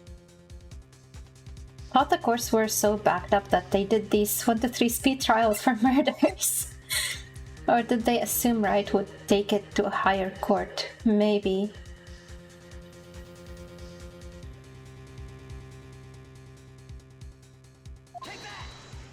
It didn't work. No, it worked! It stopped the music! That is Mrs. Impact's suicide note. Good, I didn't have to go through the whole evidence list. Who knows? I mean, sure, the suicide note was found inside the spare. But this spare was in my possession until a few moments ago. Which means the handwriting on the suicide note has yet to be analyzed. Oh yeah, the handwriting too, not just fingerprints. I should have thought about that. Like, when he said it's her beautiful handwriting, I was like, how does he know her handwriting? And why would she be writing like in beautiful font when she's probably so shaken up and writing a note? Why didn't I think of that? As to whether this pivotal piece of evidence was really written by Miss Impacts or not, that is yet to be even remotely confirmed. Miss Andrews might be able to recognize it on the spot, but if we don't take her opinion, this might give us some time to actually analyze it. Mr. Wright, you can't seriously be suggesting... Mr. Wright? Are you saying the suicide note is fake? Miss Andrews, You were the one who tried to pin this murder on Mr. Ongard. So he's saying we can't even trust her word if she testifies that it is her handwriting. Who's to say you didn't create a fake suicide note and put it into this bear? How dare you? Your Honor, the defense is indiscriminately accusing the witness again. There is no evidence linking the witness to the suicide note whatsoever. But if this is a fake note, then the witness is the only person who could have made it. What? Recall the witness's testimony concerning this figurine. The only person other than the victim who could solve the puzzle is the witness herself. Objection, the prosecutor is battering the defense attorney. Miss Andrews, you wrote this note, didn't you? It's possible that this is still also true, that she did actually fake it as part of whatever she was scheming. The bear was the culprit. What's up, Flynn? It's weird, every time I see your name in chat, it's a different color. I don't know if you're changing it or there's something wrong with my chat doc. You wrote it so you could use it to frame Matt Ongard. Oh no, Jay, you should run. I did no such thing. When she's acting like that, it sounds like she really did write it. Right, if you're going to pronounce the suicide note as fake, then show this court some evidence to support your theory. Mr. Edgeworth, you were the one who presented this scrap of paper as evidence. That means the burden of proof lies with you, the prosecution. That's enough. Mr. Edgeworth, can you confirm the handwriting on this suicide note? A bald assassin with a barcode has arrived. Welcome, Len. Weird, I only changed it once recently. Maybe I don't know. Maybe I'm thinking wrong. Maybe I'm misremembering. That happens a lot. It is as the defense has stated, the handwriting has yet to be analyzed. If that's the case, it seems that yet again we have reached a point where a verdict is impossible. Impossible? That's impossible! This isn't good, Phoenix. The judge is going to carry this trial over one more day. I don't think Maya will physically be able to make it another day. I didn't want to have to do this, but I don't have a choice. Gumshoe, please call me right now. I request that both the prosecution and defense further investigate. Handwriting analysis, my butt. That's just a lawyer trying to buy more time. Ongard is guilty. Look, any idiot can tell you that. I think we have reached the end of the line. Guilty, guilty, guilty. Order, order, order, somebody.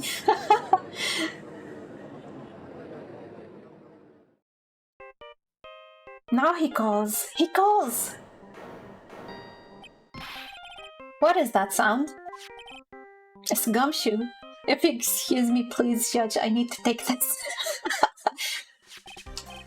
Why isn't the judge clearing the courtroom? Hello, Gumshoe? He's okay with me picking up the phone in here. What is with him? And what's with that sigh? That's not a good sign. Where's Maya? What happened to the killer? He got away. What? I'm sorry, Paul. I really am. I don't know what to say beside I'm sorry. I wish there was some way to make it up to you. I really do. Anyway, what's going on? We found his hideout, pal. But the two of them were already gone. This is terrible. I'm going to keep looking for them, pal. Don't worry. I just need a little more time. But don't tell me we don't have any more. Well,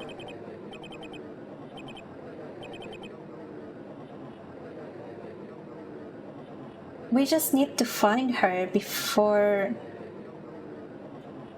tomorrow. It's still giving us some time. Do you hear that? They're calling for his head. Mr. Wright, I can't. For us to come this far and...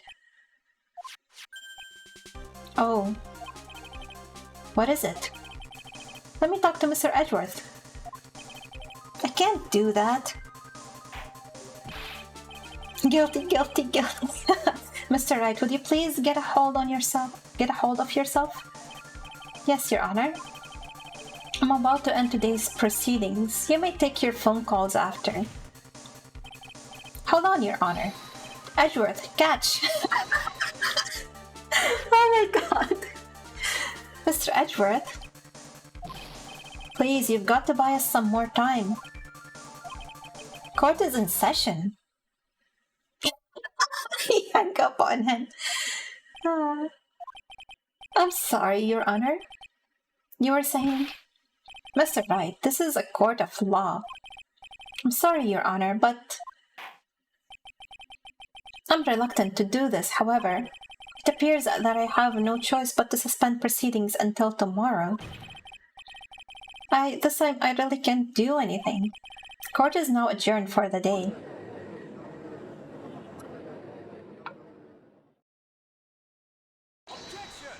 Yes. Okay, what did he think of? Please wait, Your Honor. Edgeworth? What is it, Mr. Edgeworth? I humbly request another 30 minutes of Your Honor's time. For what purpose?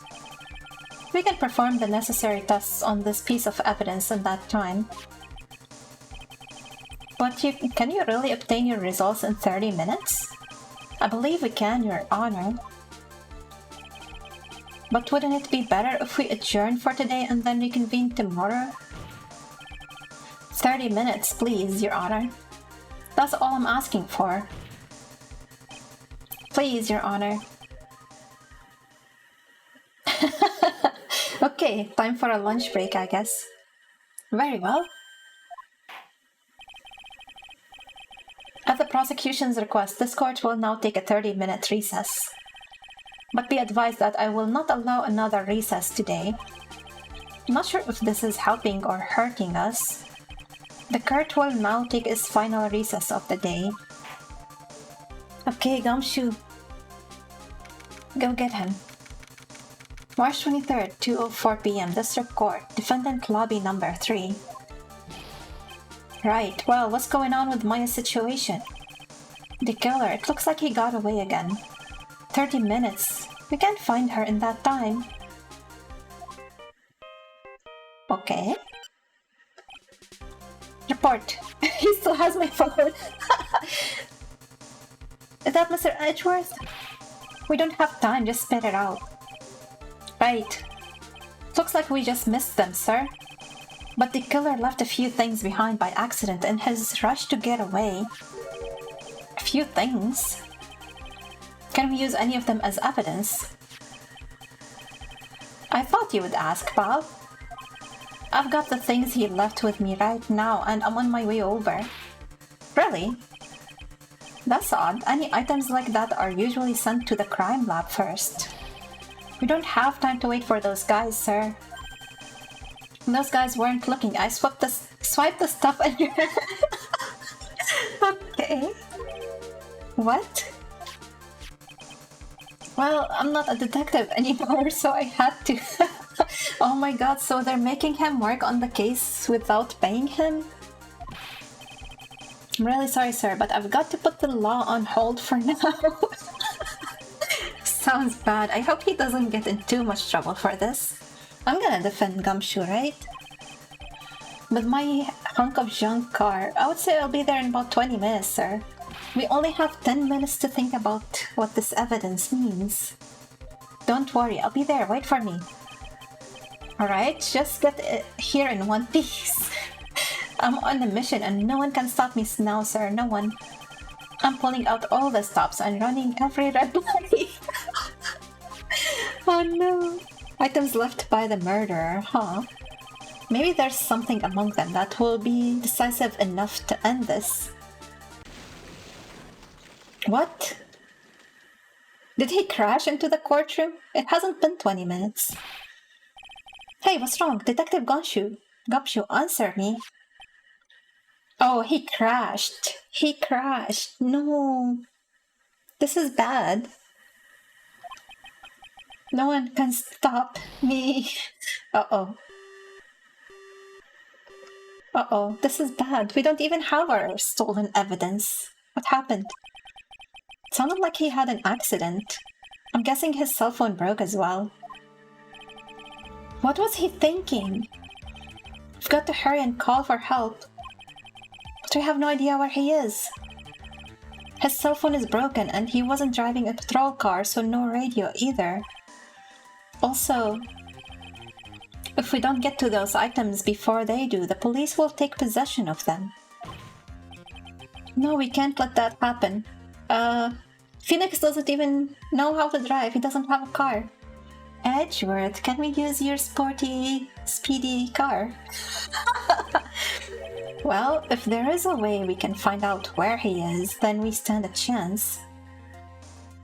Maybe Pearlie can do something. Why, oh why, did Gumshoe have to get into an accident now? Is there any way to find out exactly where he is at this moment?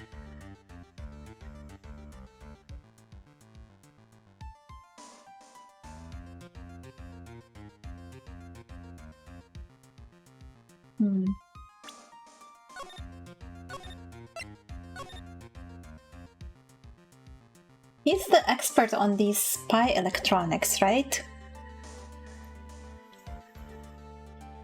Did he keep something with him that we can track?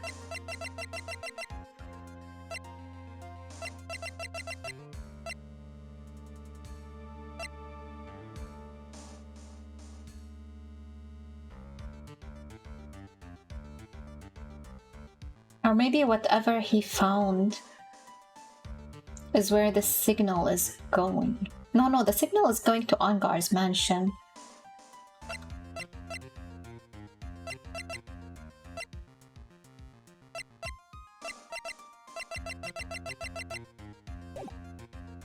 Let's go with There's a Way and let Phoenix guide us through this. There is a way. What? How?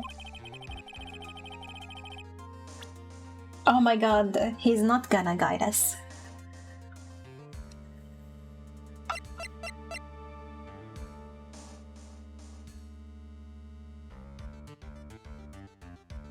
Is it possible that he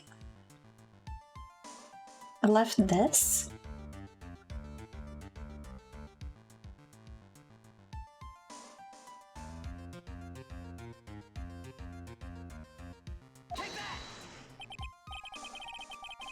We're not in the middle of a mock trial here. Guess this won't work, huh? I guess it's up to me. Alright, I will think of something on my end. Don't get your hopes up too high, but I'll try my best. Did I say something wrong? Give me another chance, Edgeworth. What is it? I don't have any right to judge anyone ever again. I know my client is guilty, but what I'm doing now, I'm pinning the guilt onto someone totally innocent and using the evidence to do so.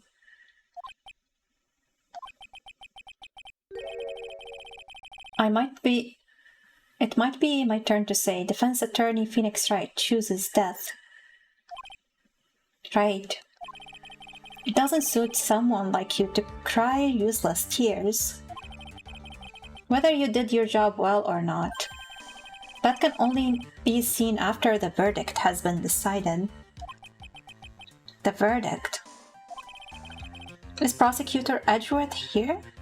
Bailiff? Yes? There's a phone call for you, sir. They said it was extremely urgent. They're probably finished with the handwriting analysis. I have to take this call. In the meantime, think hard about what it is you must do. Oh no. No, I need to get that correct item. Let's not save. Let's try a few more items. Oh, wait. I need to close the game. Oops. Does it allow me to reload from there?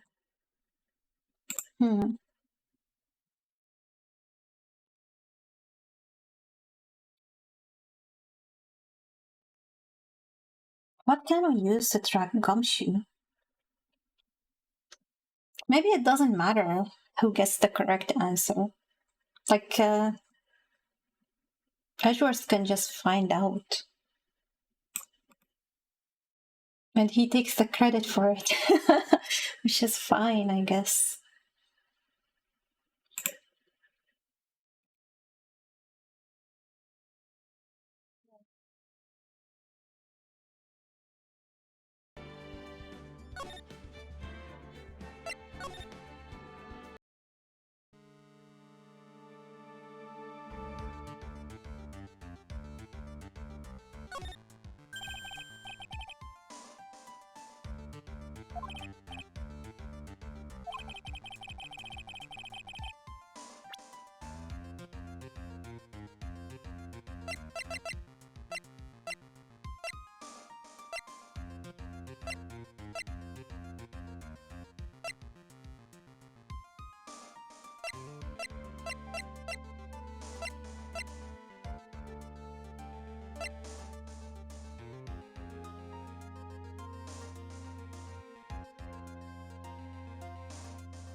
Doesn't make sense because this isn't working right now, and either way it's not with him. The transmitter is not sending the data to him. Wait. What if the item he has is the receiver part of this? We can just turn on this camera and see where it sends the information. And if what he left behind is that, then it would be with the Gumshoe. No, it didn't work. Oh man. But I really want to know what the item is. I don't want to wait for it. I did. Okay. One more try, and I swear, 2 more tries. I'm gonna try the camera. I'm gonna try the profile of Pearl, maybe.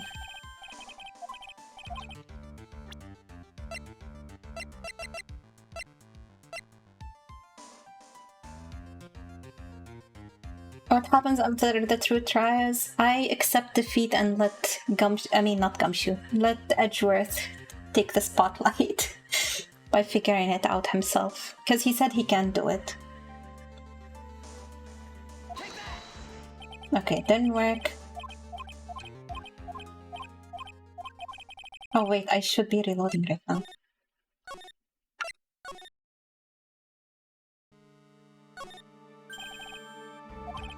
But there's no way it's pearls, because if that's what Edgeworth is gonna use, it's not gonna work.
We can just ask our client very casually and he would tell us, right?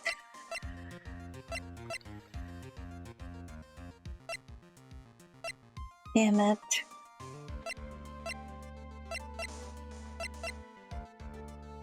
Must try Pearl. And maybe after that I will give up. Maybe.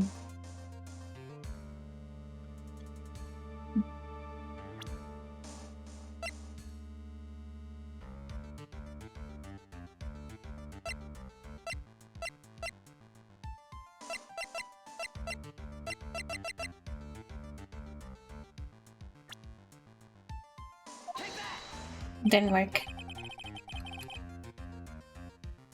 Ah, one more. I promise. I will just think about them, about my evidence.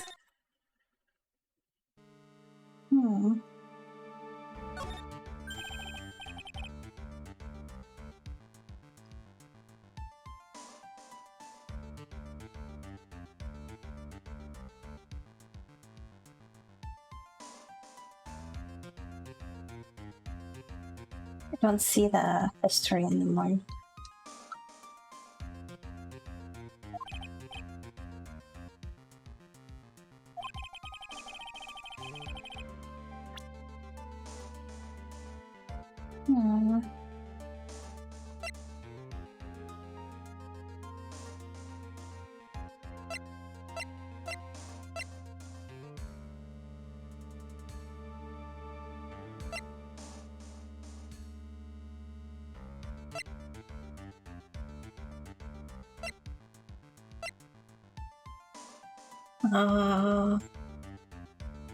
I don't know what, I don't remember what Maya had written on the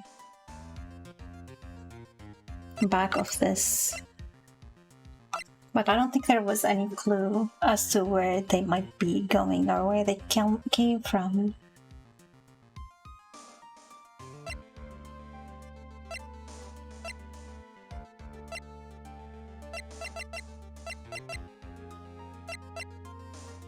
I don't have any of his items with me.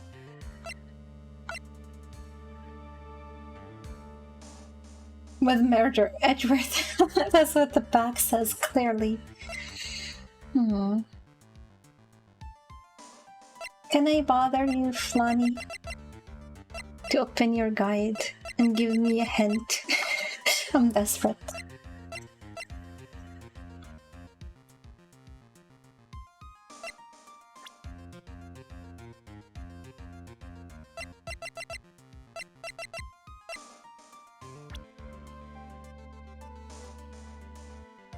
Oh, no, don't worry. That's too much trouble.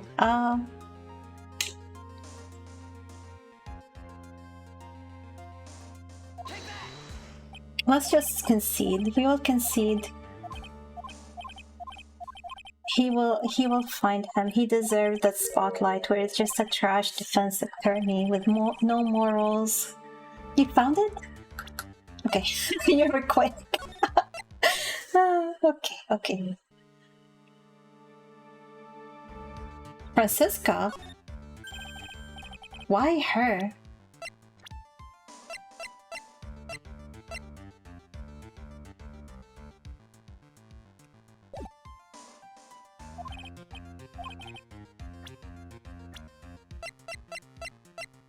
I never would have thought of that.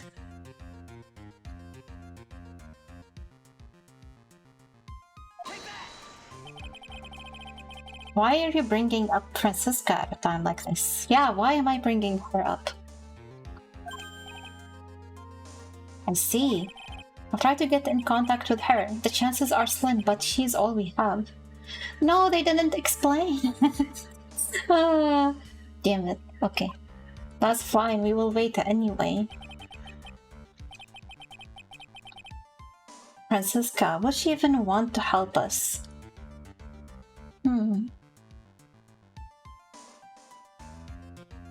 She's not in charge of this investigation, right? Not even the rescue team. Is she?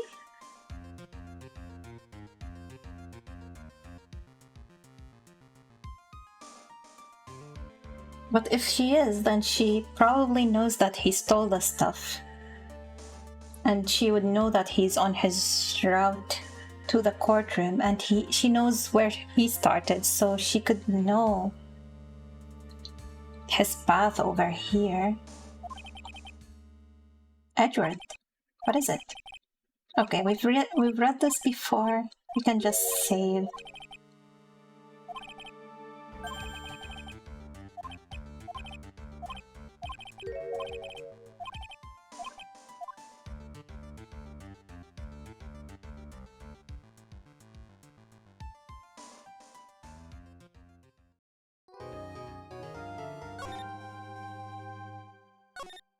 Okay. I guess I should end the stream here. I am really curious, but I can't keep going for another. It's probably gonna be another 2.5 hours to finish this. So thanks everybody for being here. Thank you for the hint, Flonny. I mean, for giving me the answer, Flonny. I would never have thought about that. There is a chance that I will be doing a collab with Soren tomorrow. We'll see. We're gonna be playing Fast Penguins. Probably, unless we change plans. But there's a chance for a collab tomorrow. It's probably a piece of dialogue from way earlier. Do you know what it is? Did she say something about like she still wants to work on this case? Despite being shot and being replaced by Edgeworth? I don't remember what she said when we were at the Haughty hospital. Oh, you're right. She has a tracking device on him. Why did I forget that? It has nothing to do with anything. Oh my god. Okay, I should have thought about that. He does have a tracking device on him. I was like, it has to be something digital we can track, and I completely forgot that he is being spied on. And we never told him. Okay, you're right. It's not even on his car. It's on him. It is on him. Something that stays with him. Where did she plant it? Anyway, yeah, thank you. Okay, now I don't have to worry about that, think about that until next week. But yeah, we'll be back to finish this case, I guess, next week, hopefully. And yeah, I might see you guys tomorrow. So thank you so much. Have a good rest of your day, and bye-bye.